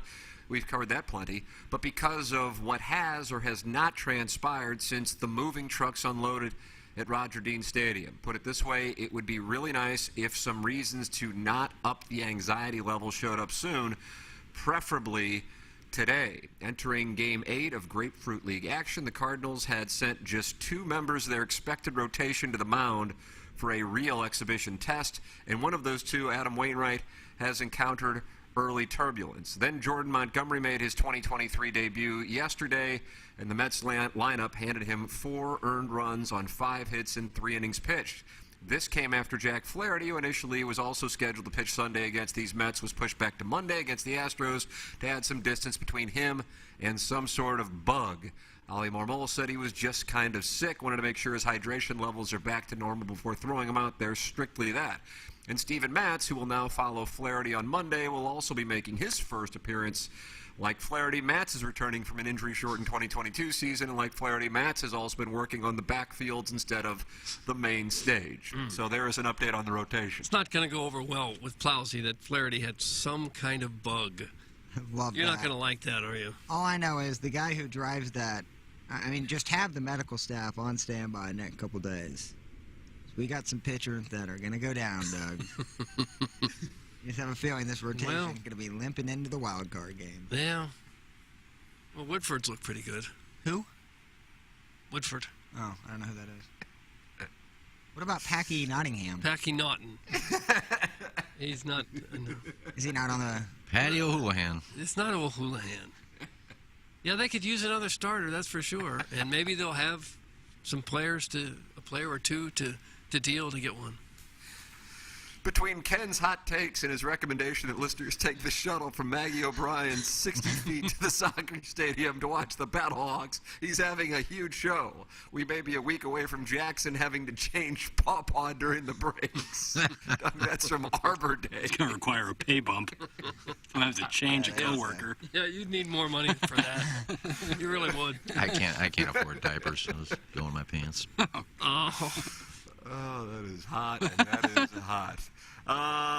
Iggy, though, you do have Brush Creek Valley Farms, and you keep creating wonderful dishes with it. Oh, my God. I had Saturday. What'd you have Saturday? I had something that you can find in our TMA box. What? I grilled a sirloin. How was it? It was delicious. I mean, I could have invited 3 people over to share it. That's how big this was. I didn't put a dent in it, but it's great. But if you want that sirloin, the filet, ribeyes, pork chops, well, guess what? We put together a TMA box. Yeah, we did. And it is and it's going to be 73 today, maybe a little warmer depending on the breeze. Then we get down in the 40s and 50s for a week. Then we're back in the 60s. I mean, grilling season is right around the corner, Doug.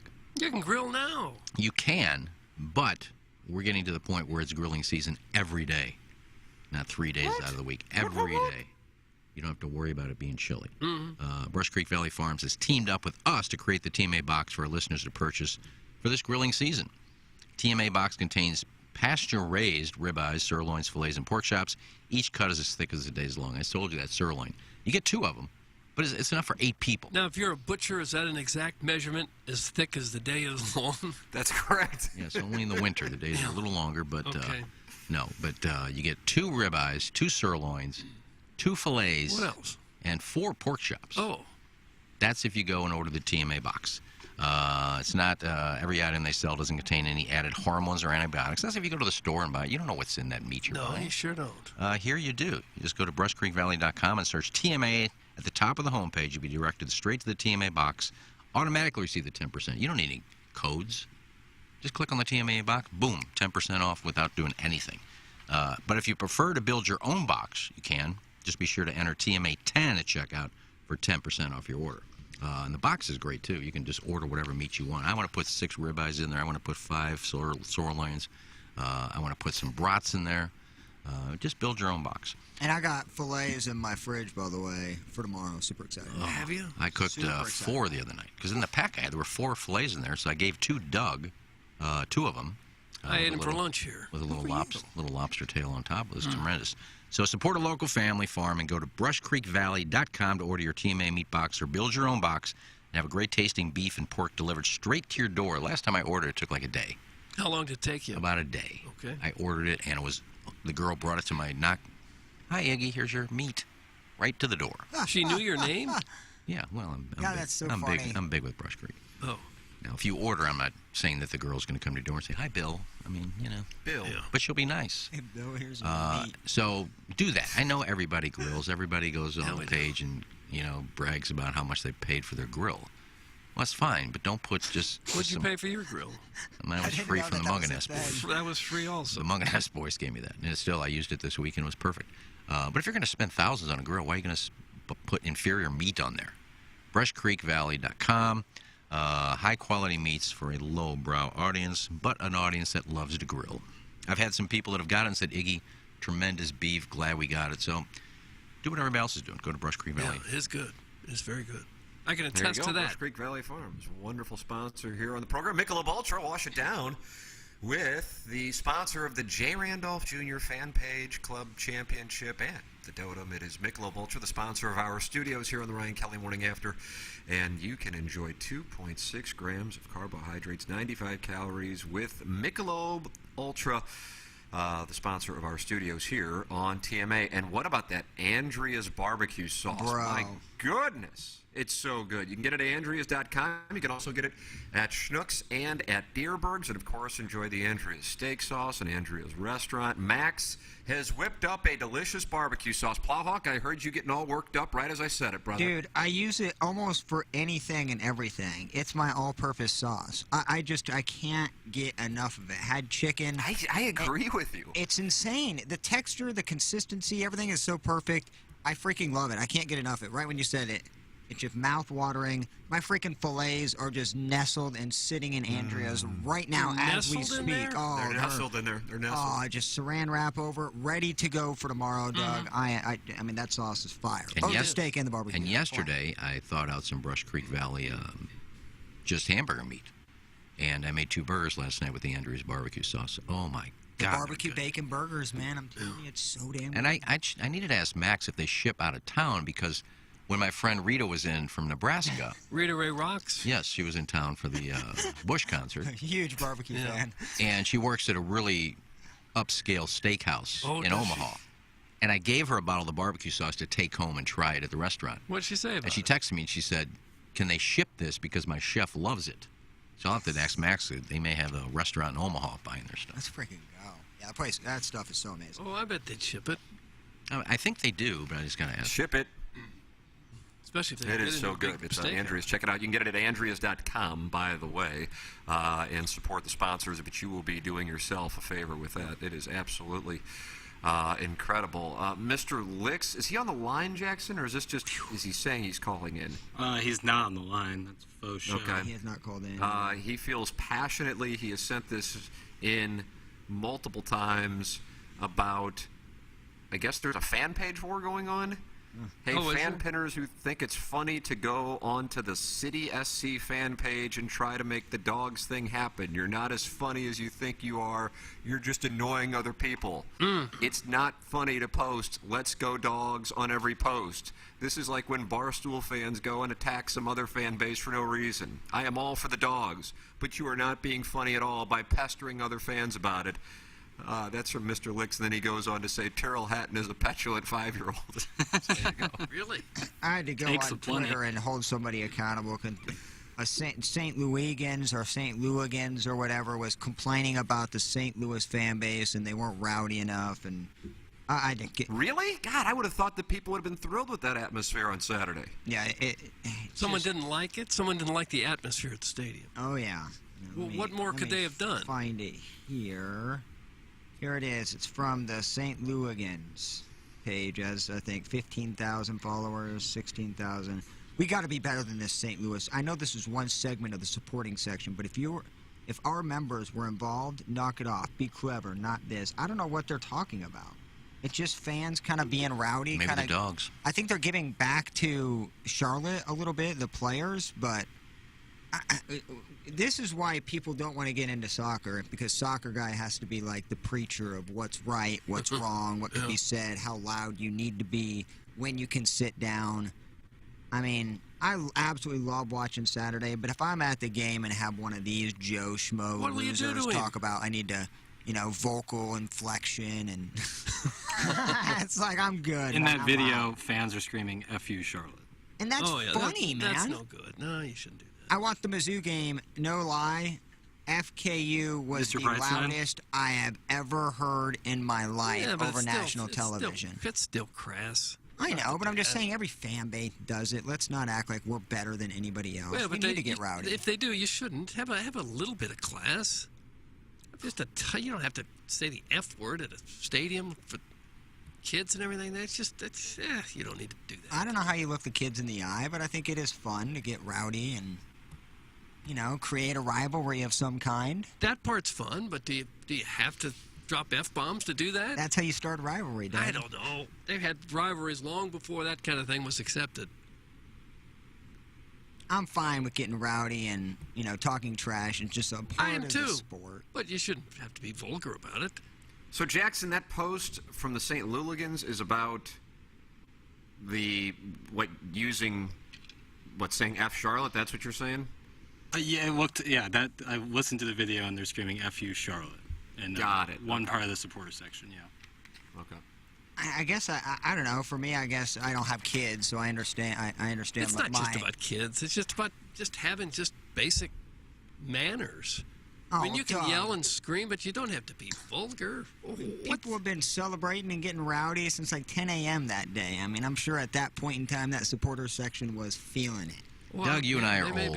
You and I are old. Remember the old days that it was frowned upon. If you said, "Get some glasses, ump," that was frowned upon. Now we're just going to the FU. Yeah, I don't like it. I didn't say I loved it, but I don't think we need to say, "Oh, St. Louis doesn't do that." It's like, well, it's just every city does it. Every city has, that small section of a fan base.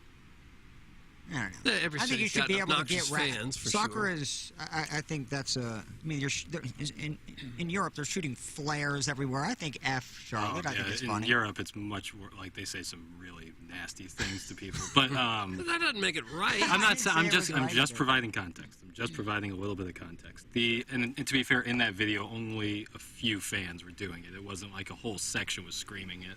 It was just some people saying it loudly. I would say like half or even less. And nobody could probably hear him except for the guy that had his phone right behind him. I'm going to say it was so loud, like I would be surprised if that small of a section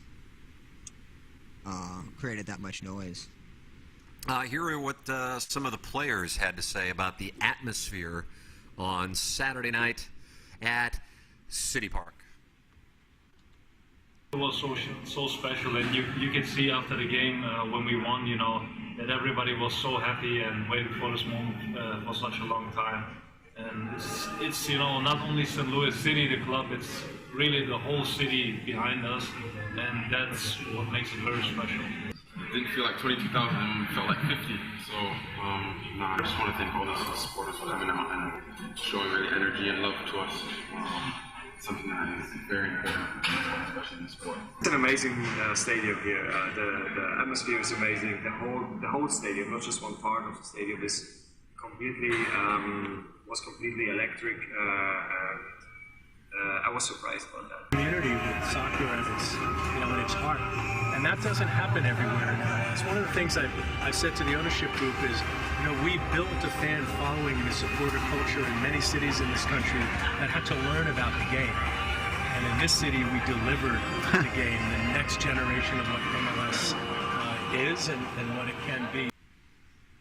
Were those at a bar that were interviewing these? I think the last one was probably on the field post game. That was the commissioner of the MLS, the last bite there. Yeah. Don Garber. He was at a tavern? I watched the video. It didn't seem like that. The audio wasn't great. I apologize. The best I could find. It's not your fault. It's AVN. Great audio, Jackson. I can't hear us. That's from the 636. Yeah. He is not happy about it. I wonder if KG and O-Town could fix that. You're such a pot stirrer, dude. Yeah, Doug. You're going to get us fired. You're such an instigator, bro. I love it. I love it. No, I know. I'm sure you were. Who are the other fellas? Bob Costas is on Bill Maher's podcast this week. I thought he told Iggy he wasn't doing podcasts. That's from Scooter. He did. A little different between Bill Maher's podcast and my podcast. He basically meant I'm not doing crap podcasts anymore. I'll do big ones where people actually have followers. I wouldn't read that into the situation. And not doing yours where nobody's listening. I'd do Tommy Cebulka's podcast if he had one. I'd do it right now, as a matter of fact. VIP Auto Accessories, your one-stop full-service shop for all your auto accessory needs. They do van and truck outfitting for commercial fleet vehicles, and they provide graphic solutions for vehicles, retail office space, floors, windows, and more, and have a full array of public safety solutions, including for EMS and police fleets. Munganess St. Louis Acura works with them, as does Design Air Heating and Cooling. And when it is super cold outside, how nice is it to have remote starting working for you inside your vehicle? And that is what they have. It is Tommy Cebulka and VIP Auto Accessories, and they can set your car up with remote starting. It's Tommy Cebulka at 314-428-3900, or you can email him directly at tommy.cibulka@vipautoaccessories.com. A loyal TMA sponsor here on the Ryan Kelly Morning After. Jackson, do we have Jeremy Rutherford today here? Is the city's buzzing about the Blues? Yeah, 10:45 on Balloon Party. Yep. 10:45 on Balloon Party. I tried to get Taylor Twellman on Balloon Party. but I was not successful. I don't know if he's going to be on another program. He was on the call. I know he was in heaven on Saturday night. He got sideways with producer Joe, though, one time over his vest, and so maybe he doesn't want to come on the show because of that. I don't know. Yeah. What was it about the vest that Joe didn't like? Was it the vest or the jacket? Shoes. It didn't match the shoes. Oh, is that right? And he tweeted at him about it. Bundesliga, second Bundesliga. I thought it was like pairing brown with blue, or I forgot something.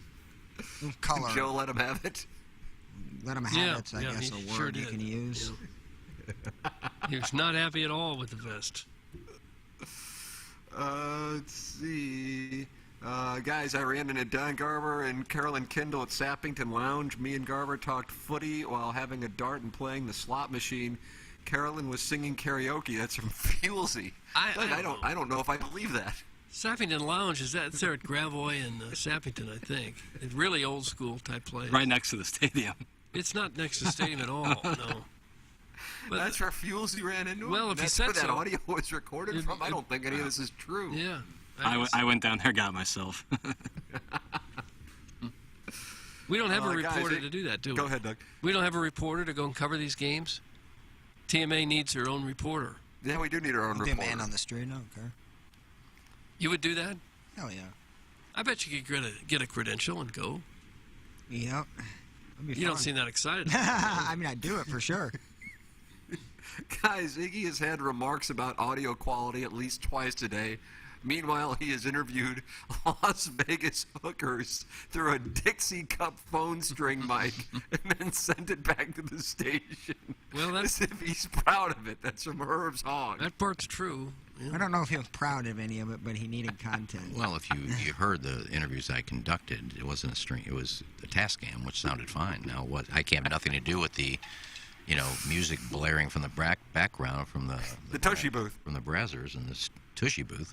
You got to move them away. But the audio was fine. I didn't send it back. I brought it back. So probably could have used a microphone right close to their mouth, and then that'll. Well, you heard it okay. It was fine. I didn't hear a lot of it. I heard Post Malone. Like, it almost sounded like a live concert. Now, and also, quit texting into that app and asking me questions, because I'm not going to answer. Well, that's just going to lead to them doing it more. You're going to do it all day now. You're going to have to change your number. No, I said I answered that one guy, and that's the only one I'm going to do. So quit asking me questions. I mean, Iggy, can I have one of those balls behind you? I mean, just stop. I'm not going to answer. Quit it. Oh, they're not stopping. I can guarantee you. Well, it's fine. I'm just saying, if you want to waste your time doing it, go ahead. Nothing against the people doing it. I'm just not going to answer all these questions. You're too busy to answer the questions. Too much going on here. Yeah. Corporate board meetings and sales conferences that you get called out to during the show. You haven't got time for that. Yeah, I'm usually working. I don't know. Anyway. Well, we'll see. We'll see. Unlike a carpenter, a good power user always blames his tools. That's from Arbor Day. I didn't blame my tools. I said my Tascam worked fine. Mr. Lick says, I am very sick today, but I would like someone to address the Tyrrell Hatton situation. You guys know we can't see your replies to the app feedback, right? Thanks, Mr. Licks. Nobody's replying back to you. That's why you don't see them. No one cares about what situation? The Tyrrell Hatton situation. What situation is that? He finished fourth. I'm not interested in any of that. Three-putted from 12 feet. Who won feet. the Mungan Ass Daily Fantasy Sports Showdown? Did anybody have Kurt Kitayama? No, neither of them did. No. Doug finished with 372.5 points, netting $0. Oh. While Iggy, all 6 of your players made the cut. Whoa! 461.5 points, netting $20 for the charity. Oh, it's about time. Iggy makes it 4 in a row, 5-3 on the 2023 campaign, and is outpacing Doug in money by $20 now. About time. Doug, are you now sold that it is a game of skill? No. Daily Fantasy? No, I'm not. It's about 500, about 50. Well, I think I had a fourth, 2 ninths, a 14th, a 20, and then I had Fleetwood. Every time I play that guy, he why'd you sucks. play him then? Well, he's played well here in the past. He hasn't missed a cut in like a year and a half. So. Well, you got to do the research. I would have thought you'd left him off the club. No, I thought he'd play well. So kids could have had a little bit more money if you'd made a better. Well, you selection. made him nothing, so. Well, I couldn't look. I and couldn't you lost see. by about 100 points. 90. Well, I said almost 100 points. Iggy, you're on a heater. We head to the players this week. So it should be a Jim Dandy. James Carlton brings you Gabe DeArmond, and James Carlton is in the building. The Colonel will be with us coming up as we start our 9 o'clock hour. That's coming up next from the Nicola Vulture Studios. This is the Ryan Kelly Morning After. Urban Dictionary defines thirsty as purposely, knowingly, and recklessly attempting to gain fame to boost self-esteem. So, are you thirsty? Well, TMA has you covered. Become a part of the 2023 TMA Listener of the Month Club. You nominate yourself for a monthly award. And if you win, you get recognition and stuff to help you satisfy that insatiable thirst. We're talking January, February, March, April, May, June, July, August, September, October, November, etc. Go to TMASTL.com or the TMA app. Give us your name, a photo, and other pertinent information. Tell us why you deserve to be TMA Listener of the Month. And if you don't want to use your real name or photo, we don't really care. The TMA Listener of the Month. Get recognized just for being you, or fake you, or whatever. Quenched by Milagro Tequila. Welcome to the brighter side of tequila with Milagro in the morning after on KPNT HD2. Ryan Kelly, the home loan expert, is here again today. Ryan, rates continue to be up. They're going higher, but still a good time to buy a house? Absolutely. I got to tell you, we have this old saying at the office, marry the house, date the rate. Hear me out. Let's think about a house that was maybe $400,000 for sale. A year ago, with multiple offers, that house might have cost you $450,000 or even $500,000 to get it done. But now you could probably get that for below list, maybe even $350,000. So you can get the house at a big discount as opposed to what it might have cost you last year. And yes, rates are a little bit higher, but at thehomeloanexpert.com, we will refinance your loan with no fees when rates come down. So again, you marry the house, you fall in love with the house, but you date the rate, knowing that, you're probably going to refi it and get that rate down to keep that payment nice and low. These are the reasons why you need to be working with the expert. If you're even considering buying a home, don't wait. Don't let those higher rates scare you. Work with the experts. Got questions? Ready to get pre-approved? Apply online today at thehomeloanexpert.com. Whoever said there's nothing new under the sun hasn't been to the new Press restaurant, located near Jefferson and 44 next to the Lucky Accomplice, and features the soon-to-be famous Smash Pizza. What's a Smash Pizza? It's a pizza stuffed with toppings, pressed, then topped with even more local farm ingredients. Located just 5 minutes from our baseball, hockey, and soccer venues, Press is open Thursday through Monday with daily specials 4 to 6, and they can cater your business lunch or dinner, with delivery available on Postmates and Uber Eats. Who says there's nothing new under the sun? Check out the new Press restaurant today.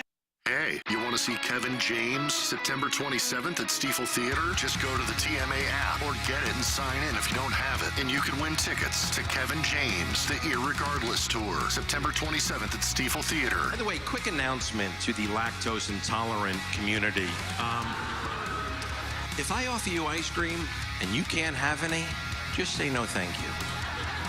I don't need to know the havoc dairy products are going to wreak on your bowels. Tickets are on sale now. Find out more at TMASTL.com. Want to see Guns N' Roses? Yep, Guns N' Roses, the most dynamic, dangerous, and definitive American rock band in history to this day. Coming to Busch Stadium Saturday, September 9th. Tickets are on sale now. And if you want to go for free, you've got to get the TMA app and create an account. Or log in if you already have it. Guns N' Roses. Find out more at TMASTL.com. Okay. Hot takes. Yeah. Pepperoncini. Pepperoncini. And now the Pepperoncini Show with Darren Atkins and Ken Stroh. All right, take it, fellas. There it is. That's the open. Pepperoncini. Pepperoncini. Pepperoncini. Pepperoncini. Pepperoncini. Pepperoncini. Pepperoncini. Pepperoncini. We don't know what it is. We don't understand the name. We just know it's stupid. And it's available every weekday, featuring Iggy and the Plowboy. Apparently it's some kind of a podcast or something. Available at TMASTL.com and on the TMASTL mobile app. Whatever. Hey, if you like the morning after, check out Balloon Party on 101 ESPN. HD1, by the way. It's sports talk with Tim McKernan and Action Jackson from 10 a.m. to 11 a.m. each weekday, right after the morning after. It's the worst named show in the history of radio, but the content's pretty good, so check it out on 101 ESPN or get the podcast on the TMA app. Whoever said there's nothing new under the sun hasn't been to the new Press restaurant, located near Jefferson and 44 next to the Lucky Accomplice, and features the soon-to-be famous Smash Pizza. What's a Smash Pizza? It's a pizza stuffed with toppings, pressed, then topped with even more local farm ingredients. Located just 5 minutes from our baseball, hockey, and soccer venues, Press is open Thursday through Monday with daily specials 4 to 6, and they can cater your business lunch or dinner, with delivery available on Postmates and Uber Eats. Who says there's nothing new under the sun? Check out the new Press restaurant today. Driving the ball 300 yards is cool and impresses your buddies, but scoring amounts to getting the ball in the hole. Thus, the best way to lower your scores is to improve your short game. If you want a golf green that putts true and gives you real grass performance when practicing chips, pitches, and bunker shots, the only company to call is Clubhouse Turf, St. Louis's exclusive partner of Celebrity Greens. Each Clubhouse Turf signature green is unique in design and can create your own backyard golf experience that your family and friends will enjoy for years to come. Call Clubhouse Turf today at 314-834-2339. Or visit them online at clubhouseturf.com. Live from the Michelob Ultra Studios, KPNT-FM HD2, Collinsville, St. Louis. This is TMA All Day. KPNT HD2, Collinsville, St. Louis. Now, back to the Ryan Kelly Morning After.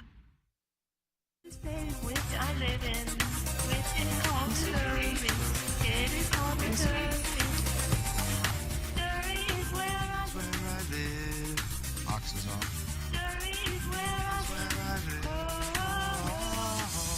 Welcome back, Ryan Kelly Morning After from the Michelob Ultra Studios. Timothy Michael McKernan, Douglas Sullivan Vaughn, the Plowhawk Action Jackson, and sitting in Iggy's seat, it's James Carlton of the Carlton State Farm Insurance Agency, 314-961-4800, or go online at carltoninsurance.net and work with the best. And Doug, guess who the best is? He's sitting right on your left. Yeah, his name's James Carlton. There he is, right there. He's in Webster Grove. You call right there right now. Somebody on the staff's going to answer. I see him sitting over there. Hello, Jim. What's up, fellas? Good morning. Well, what's new in the insurance world? Anything? A lot of car thefts, catalytic really? converters, those kind of things. Yep. Yep. Paul Plowsy had one Christmas Day. Catalytic converters covered? Oh, yeah. I guess they are. Oh, yeah. All right. James presents the Colonel every Monday here, and Doug, Missouri got the double bye with some help and a win on Saturday against Ole Miss. Also have Missouri spring football going on, and to talk it over right now, ladies and gentlemen, the Colonel, Gabriel P. DeArmond, brought to you by James Carlton of the Carlton State Farm Insurance Agency. Good morning, Colonel. What's up, guys? I really thought that intro was leading up to calling me the best, but then it was James, and I was disappointed, to be quite honest with you. Well, you're doing your best. You're doing as good as you can. I'm doing my best. Yeah, not the best, but my best. Yeah, well, that's all right. That's all that matters.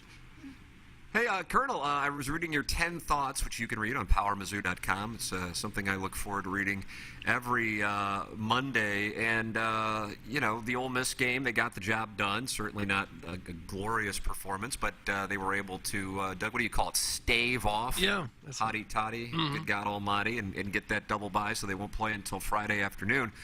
And you wrote about Dennis Gates, and now that his first full regular season is under his belt, your thoughts on Gates and how you drew some comparisons to previous Missouri head coaches, and then also part two of the question is the SEC Coach of the Year race, which I saw you elaborate on PowerMizzou.com.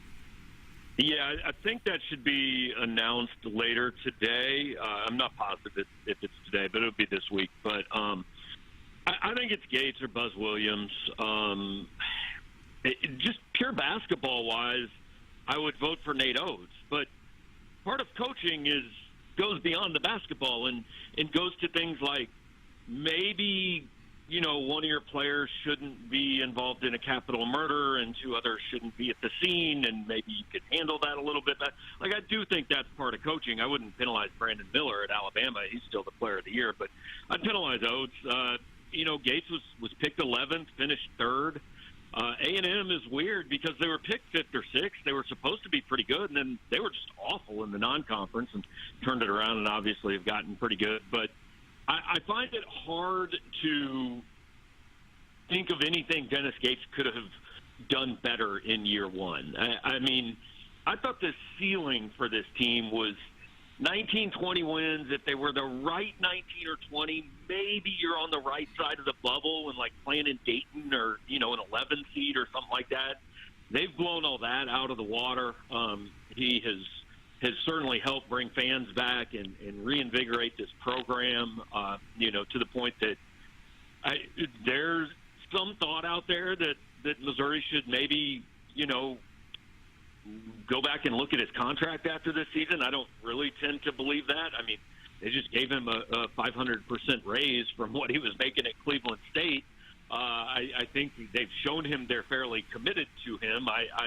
Unless somebody else is going to come after him, and I don't really think we're quite at that point yet. I mean, we might be, but I don't think somebody with a clearly better job than Missouri would be coming after Dennis Gates yet. So I'm not big on bidding against yourself, which is what I felt like Missouri did with the football program a couple months ago.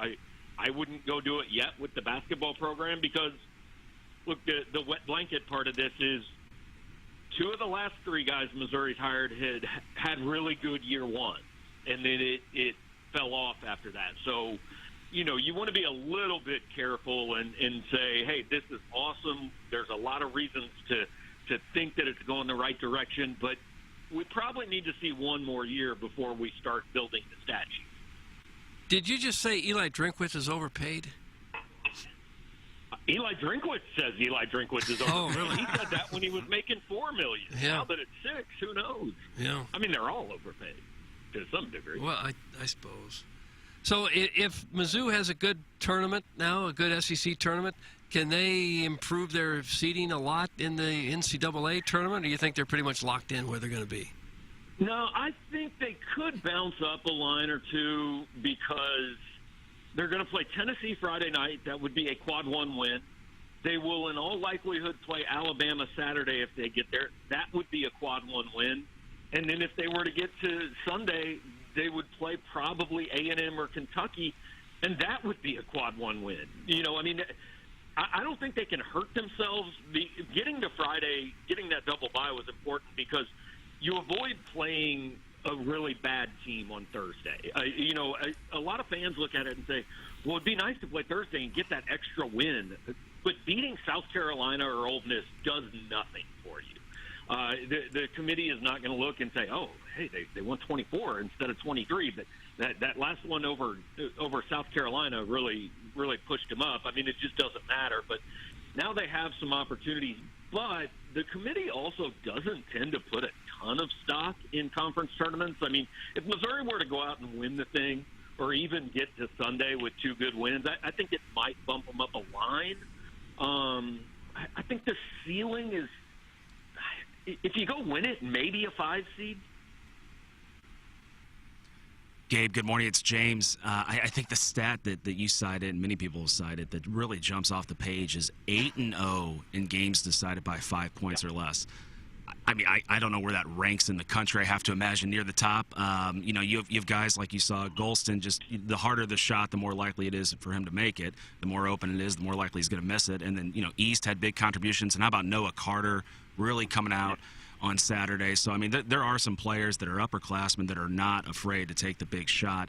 And then the other thing I wanted to ask you is, I think on Power Mizzou, you said that your gut is telling you that Kobe won't be back for next season, and just if you can expound on that a little bit for us. It's just a guess, but just kind of listening to him talk on Saturday, we talked about how great it was to bring Mizzou basketball back and to graduate from the University of Missouri. And here's the thing. If Kobe Brown is not an NBA player today, he's not going to be one 12 months from now. I mean, there is nothing he can do in college basketball to improve his professional stock. Now, what he can do, and there is value in this, if he were to come back, like he has a chance to cement himself as one of the guys that people 40 years from now are going to remember when they think about this program. You know, the Bookers and the Smiths and the Peelers and all that. And I don't think Kobe is maybe quite on that level as a player, but he will have been here for, you know, if they can get back next year and do it with kind of a different cast of characters, it would be 3 NCAA tournaments, kind of a revival of the program. He will be in the top 10 in a bunch of statistical categories because he's been here for so long. And he's kind of the guy that you look at as the face of this turnaround outside of Dennis Gates. But he's going to be 24 years old by the end of next season. Like, a lot of guys at that point, you don't want to be hanging around on a college campus playing with dudes 5 years younger than you are. You know, even if it's not the NBA, he might just want to go start life. And whether it's a grown-up job or playing professional basketball outside the NBA, or maybe he can work his way into the NBA. But my guess would be that he probably moves on after this season, but it's a guess. And as far as the close games, I mean, it kind of what I wrote on Saturday was, at some point, that becomes a trait of your team, not just good luck. You know, this team, if they are within a couple of possessions at the last TV timeout, I think most people feel like they're going to win the game at this point, because they've done it not only against Ole Miss and LSU and teams like that, but they did it against Tennessee and they did it against Arkansas here, and they've shown an ability down the stretch to make the plays they have to make. Dave Yearman with us here, brought to you by James Carlton. He is with us every Monday. Colonel, spring football is going on. The game will take place on March 18th. What news from spring football stands out to you and your staff covering? Basically none, if we're being honest about it. Yeah, I like that. I like that honesty policy. Sam Horn threw a football. That's good. Gerard Hamilton is covering for us, and you know he's been doing Q&As with the defensive assistants, and they'll get the offensive assistants on Wednesday, and so we'll have some of that stuff. But we don't get to see much. You know, they've had 3 or 4 practices. We've gotten to see 45 minutes of 2 of them. You know, we don't see a lot of live stuff. It just is, and the focus is obviously on basketball. I mean, one thing that we did get started yesterday is we're doing a podcast in cooperation with Mizzou's NIL Collective, and I talked to quarterback Jake Garcia, who transferred in from Miami for 30 minutes. That's posted on our message board later this afternoon. I'll make that public on YouTube and put it out on our podcast feed and all that. But you know, as far as spring football, I mean, it's kind of, hey, let's make sure nobody gets hurt. Everybody, you know, is bigger, faster, stronger, and everybody's pulling in the same direction, and we think everything's going to be great, and let's come back together in 5 months when this starts to matter.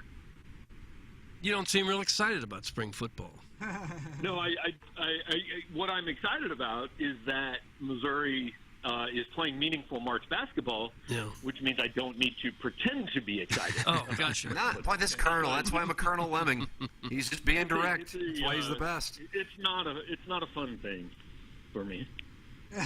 Yeah, and Gabe, just to touch on that partnership you have with Every True Tiger Foundation, if you want to just mention a little bit more about that, and I wanted to add that if any listeners contact us, you know, from Power Mizzou and reference the Power Mizzou partnership, we would be happy to donate $20 on their behalf to that NIL Collective partnership through Power Mizzou, because you guys have worked with Bud and Lawrence Bowers now. If you can add a little bit to that.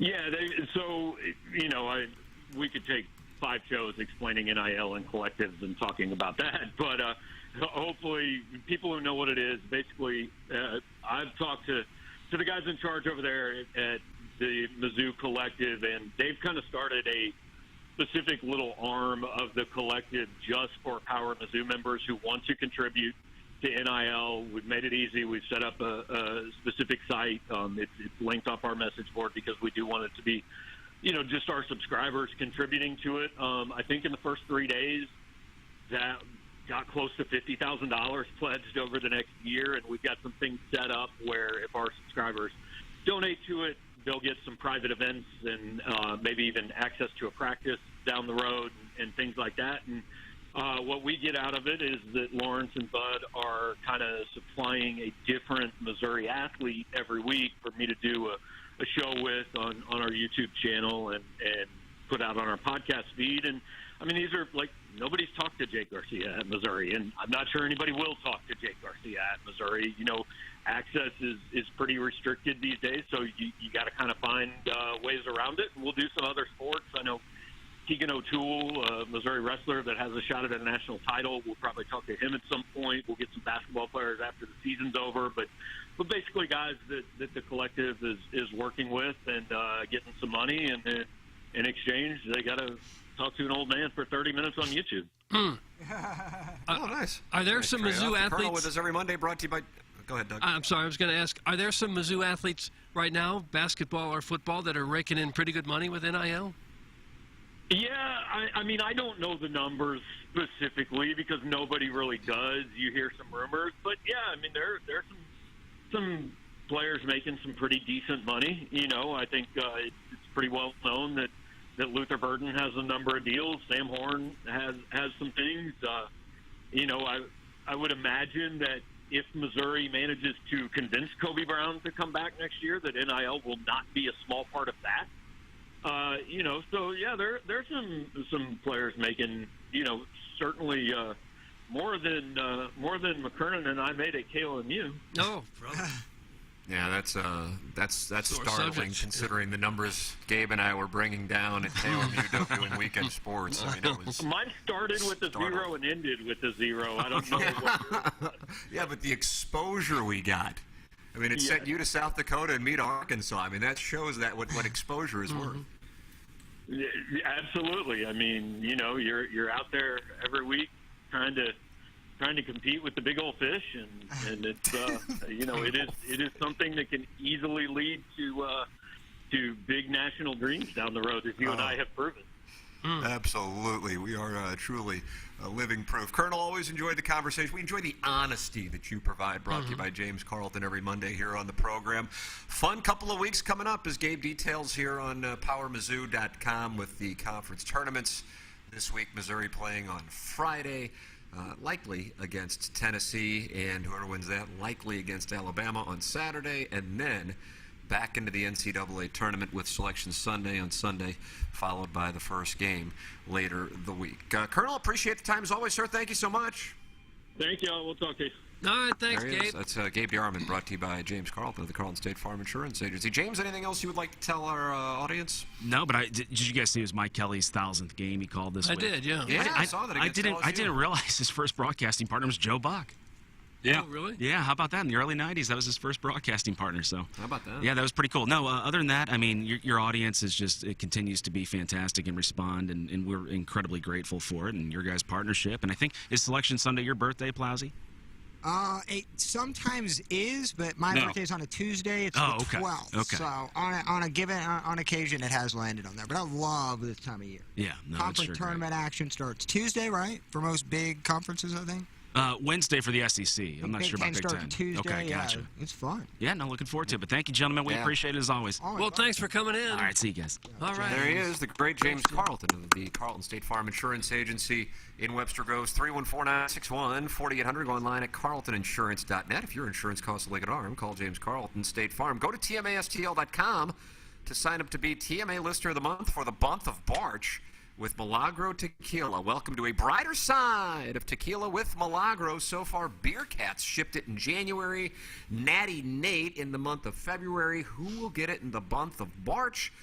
Go sign up, tmastl.com. It's the Milagro Tequila Listener of the Month. You can apply, use your real name, most likely using your fake name, fake picture, but explain why you should be the TMA Listener of the Month. Presented by Milagro Tequila for the month of March. We'll have the Design, Air, Heating, and Cooling email today coming your way in about 12 minutes.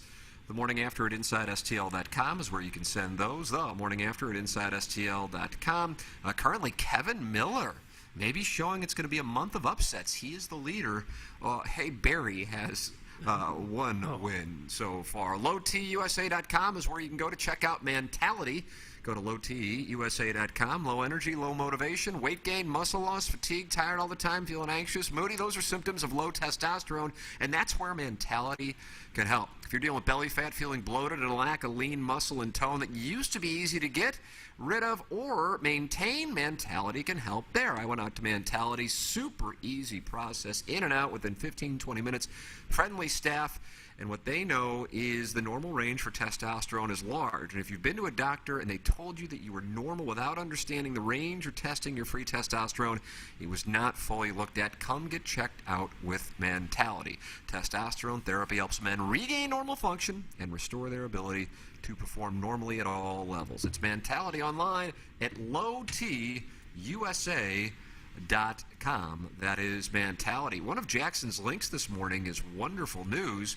It kind of got me a little more excited, though, in the headline versus the actual article. Doug, there are 385 In-N-Out locations in the United States, but not one of them exists east of Texas yet.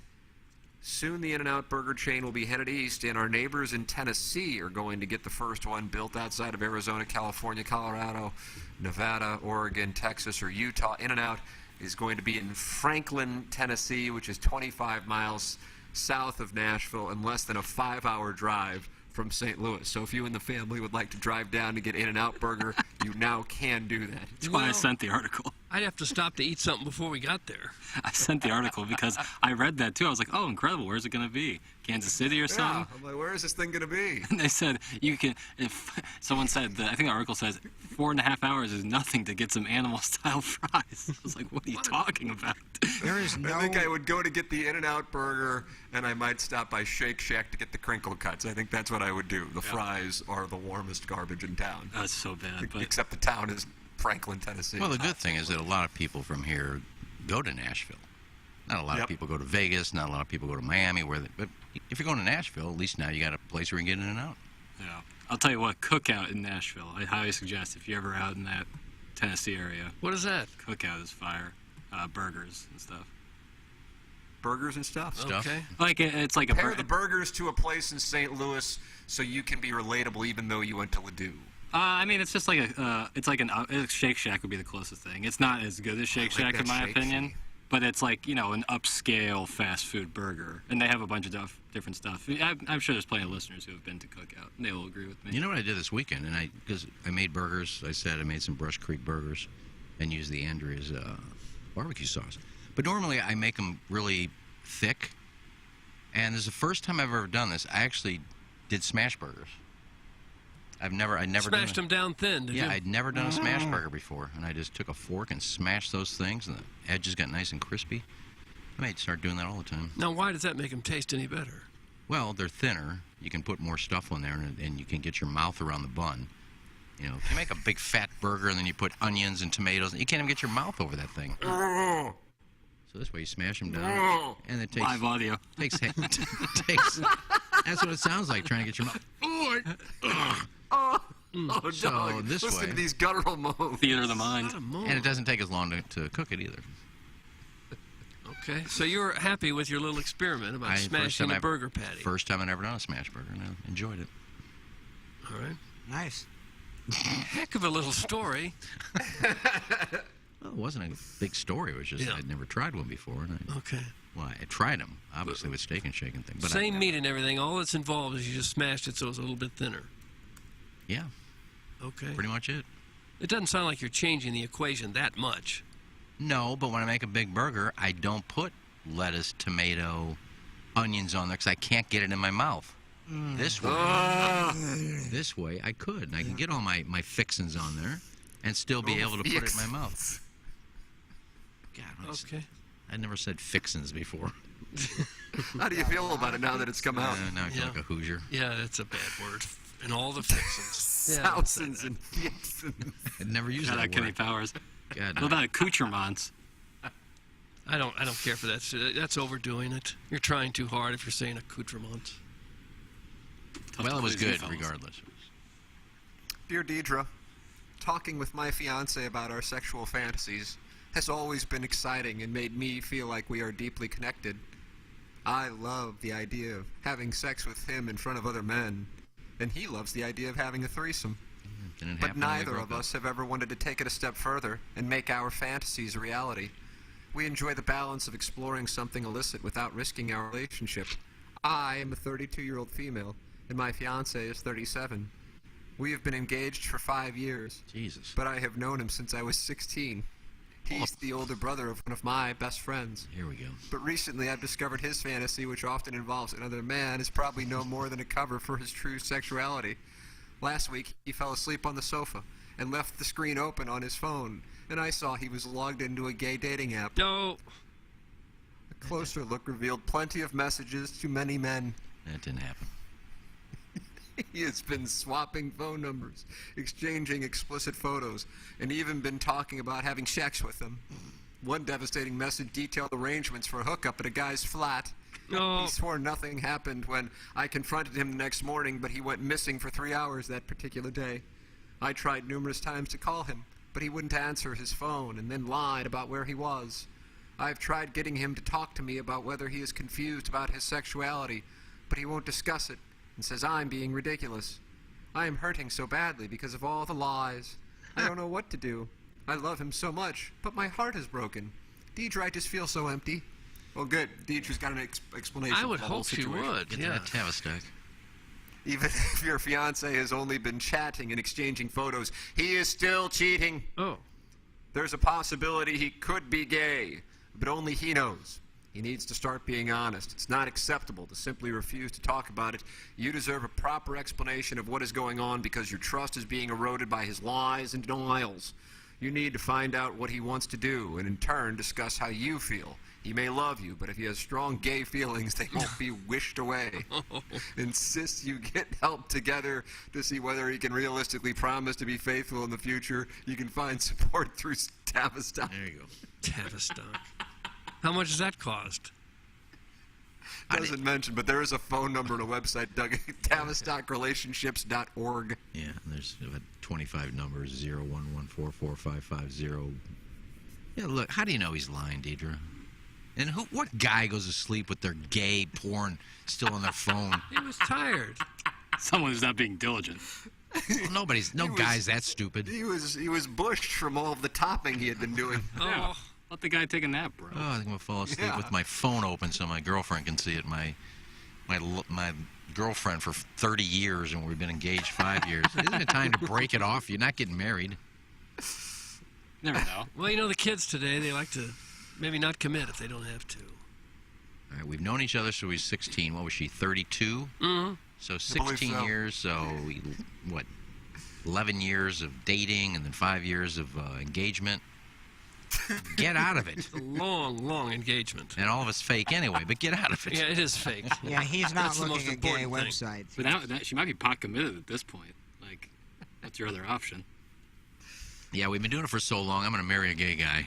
I mean, my heart is broken, but I do love him, even though he loves men. Oh God, I'm going to send one into this girl. Are you really?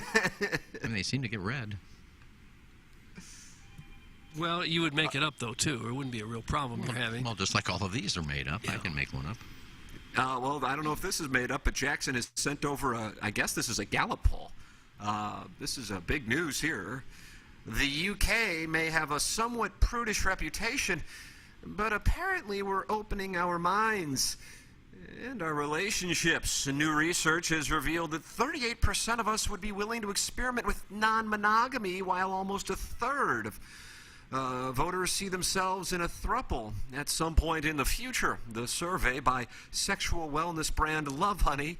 Doug, you ever do a poll with Love Honey? Yeah, of course. Reputable company. Many. Also found that nearly half of us would consider being in a non-committed relationship, suggesting polyamory and alternative setups are on the rise. The retailer also analyzed relationships across the world, finding that Britain is the 6th least committed country, with a high divorce rate and a large amount of monthly dating app downloads. The most likely to seek commitment country, anybody want to guess? Most likely to seek commitment country. How about Japan? I'll go No, Denmark. I'm sorry. I'll go Denmark.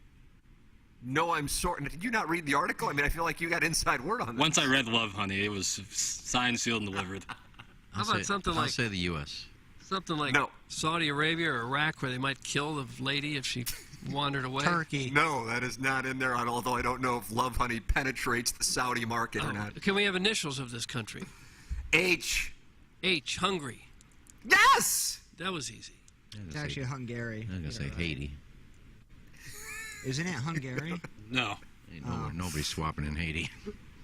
Hungary, Portugal, Luxembourg, Slovenia, and Germany. Doug, those are the most likely to seek commitment nations per Love Honey. And here's a friend of the show, Dr. Justin Laymiller, who's a social psychologist and research fellow at the Kinsey Institute. And he argues this shift towards untraditional relationships is down to increased media representation and societal acceptance. He says, secondly, expectations for our relationships have grown over time.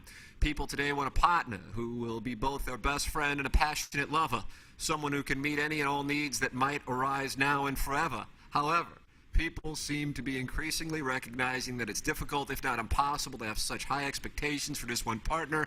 As a result, some are now considering whether the best solution is to have different partners who can meet different needs. There it is. That's Dr. Justin Laymiller, friend of the show. Where's this guy from? What's that accent you're doing? I don't know. I decided to do a little of the Northeast, like I was on Martha's Vineyard. And the Kinsey Institute is still a thing? I just read whatever is sent to me from metro.co.uk. It's Metro Boomin's website. Yeah, Metro B Boomin. Kinsey Institute in Bloomington, Indiana. Yeah, Indiana University. Didn't Johnson & Johnson start that? Johnson & Johnson? No. Who were the two that started that thing? Masters and Johnson. Masters and Johnson.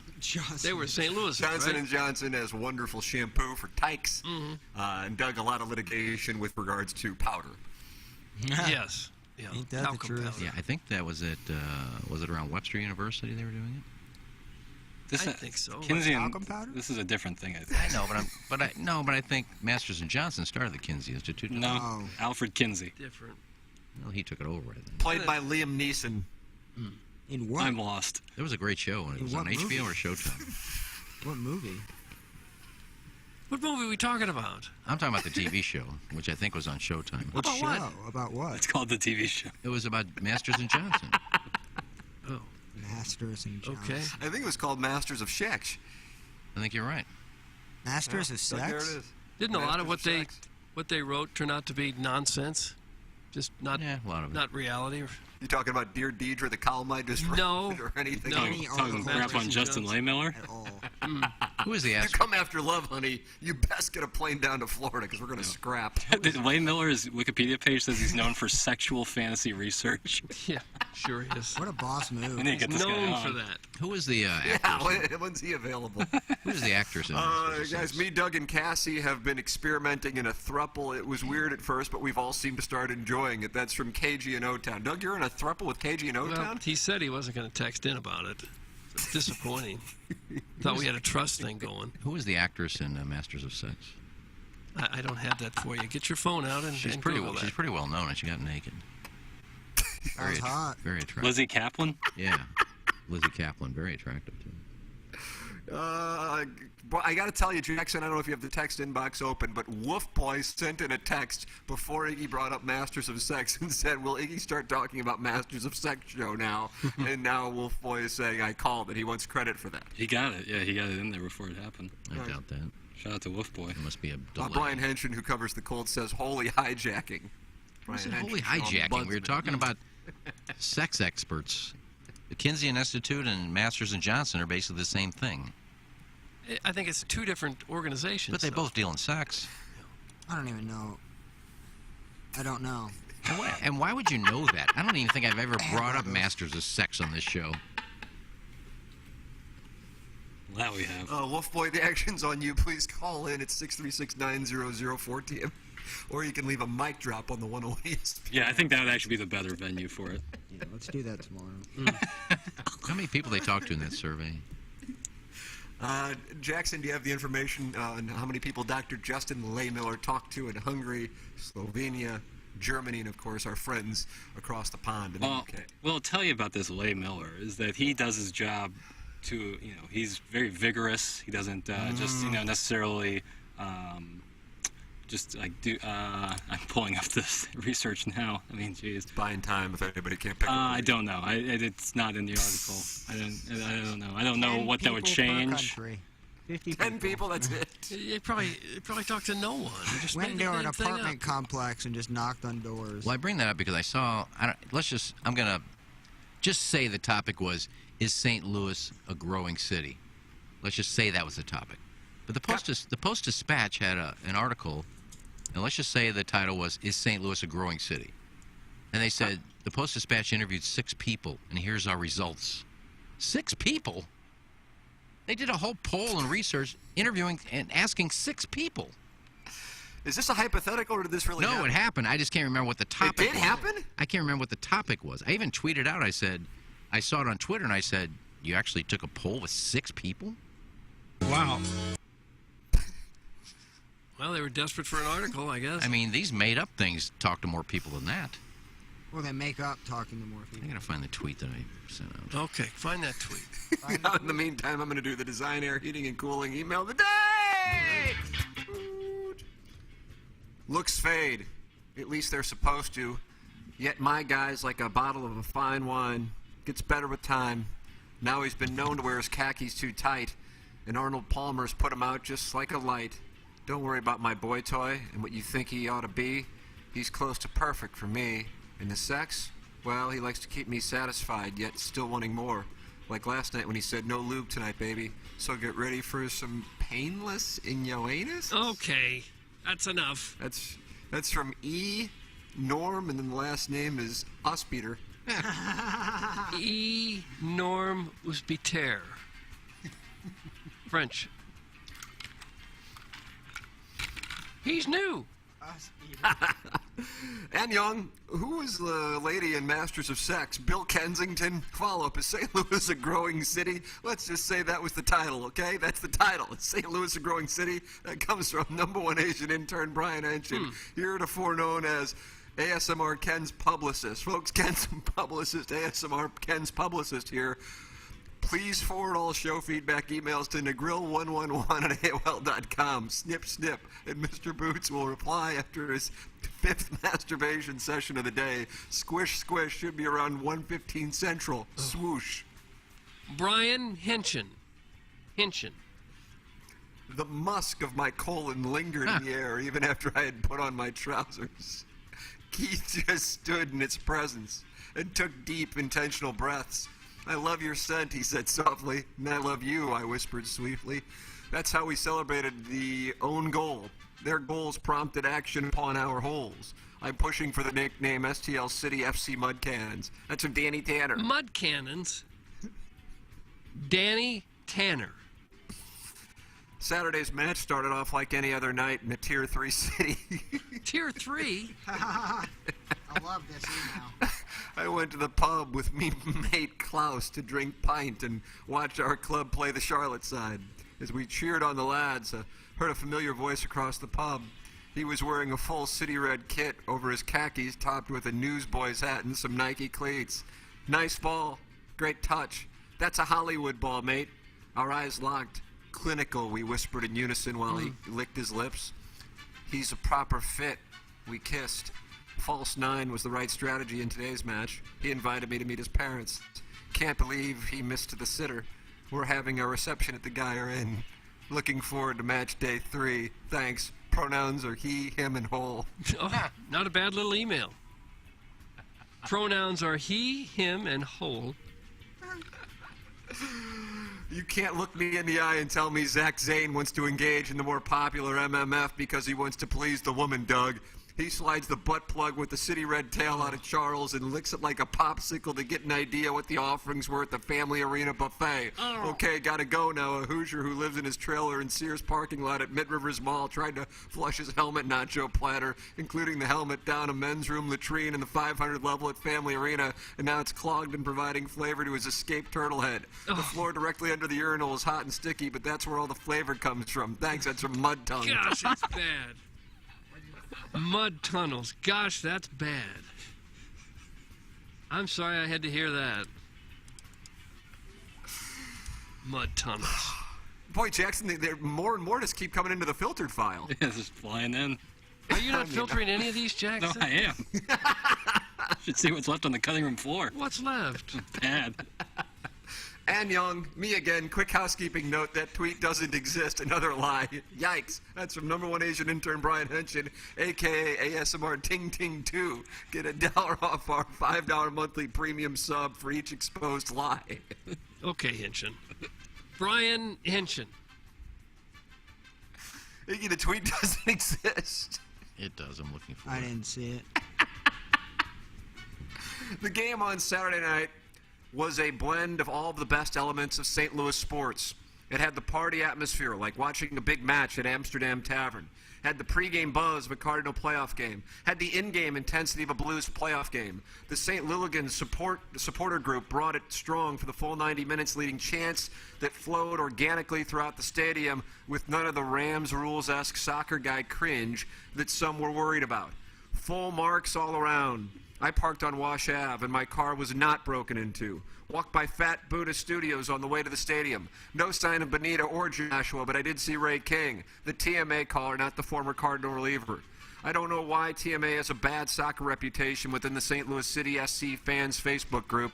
I mean, besides Iggy asking who's Klaus, or Plowsy taking shots at the St. Louligans for policing bad fan behavior without even knowing the context, and then post facto defending the FU Charlotte chanters, or the fact that TMA spent more time talking about how hot the Charlotte goalkeeper was, than discussing their dainty forward with the frosted tips who kept flopping. Since he's still not posting on the TMA fan page, yet still replying to random emails via the TMA app, I'd love to see Francis Scott Strode releases "When the Dogs Came Marching In" joint all over the chests of that STL City SC fans Facebook group. That's from Buck Swope. Iggy did send me a little something over the weekend. With a nice little email. I sent it to Iggy, you wrote a song? I sent it to Plowsy. Yeah, we'll have that tomorrow. Oh, will we? Yeah. Is that okay? I didn't know if that was just for me. If you want, I was just doing it for you. But oh, okay. Well, then I'll keep it personal. You're not going to share it with everyone? No, I'm not. No, we're going to keep between What's the point of and doing that? Genie. It's like you're passing secret notes in 7th grade. Can we do it on Balloon Party? No, I wouldn't do it on Balloon Party. Oh, please. I'm still looking for this post-dispatch tweet amongst the 9,000 I wouldn't worry about it. St. Louis soccer photos. We're good. Now, somebody has just emailed in answering the question. In case Iggy can't find it, he was arguing in the comments section about the decline of Metro buses. Thanks. That's from your coworker KG in the Hubbard office. Oh. KG in O-Town. Well, you found the tweet. I didn't look at the tweet. I'm trying to find the article. No, he says it wasn't a tweet. He says it was in the comments section. Are you posting the STL Today comments? Damn, I thought it was on Twitter. I better watch out for that. I found this on Twitter, so I don't know. Well, that's when you know you're out of trolling options. There, that I'm not lying. I did respond to it. And if you read the article, it says 6 people were interviewed. And finally, morning. We haven't worked out every kink yet, but we're getting pretty darned good. In fact, a couple of us just masturbated together a few minutes ago, and Chauncey finished so hard he almost honked out a dirt worm over in the hallway there. Now, that doesn't mean there's no room to grow, so if you'll allow me to use this platform to make a brief announcement, I have some business to take care of, some masturbating business.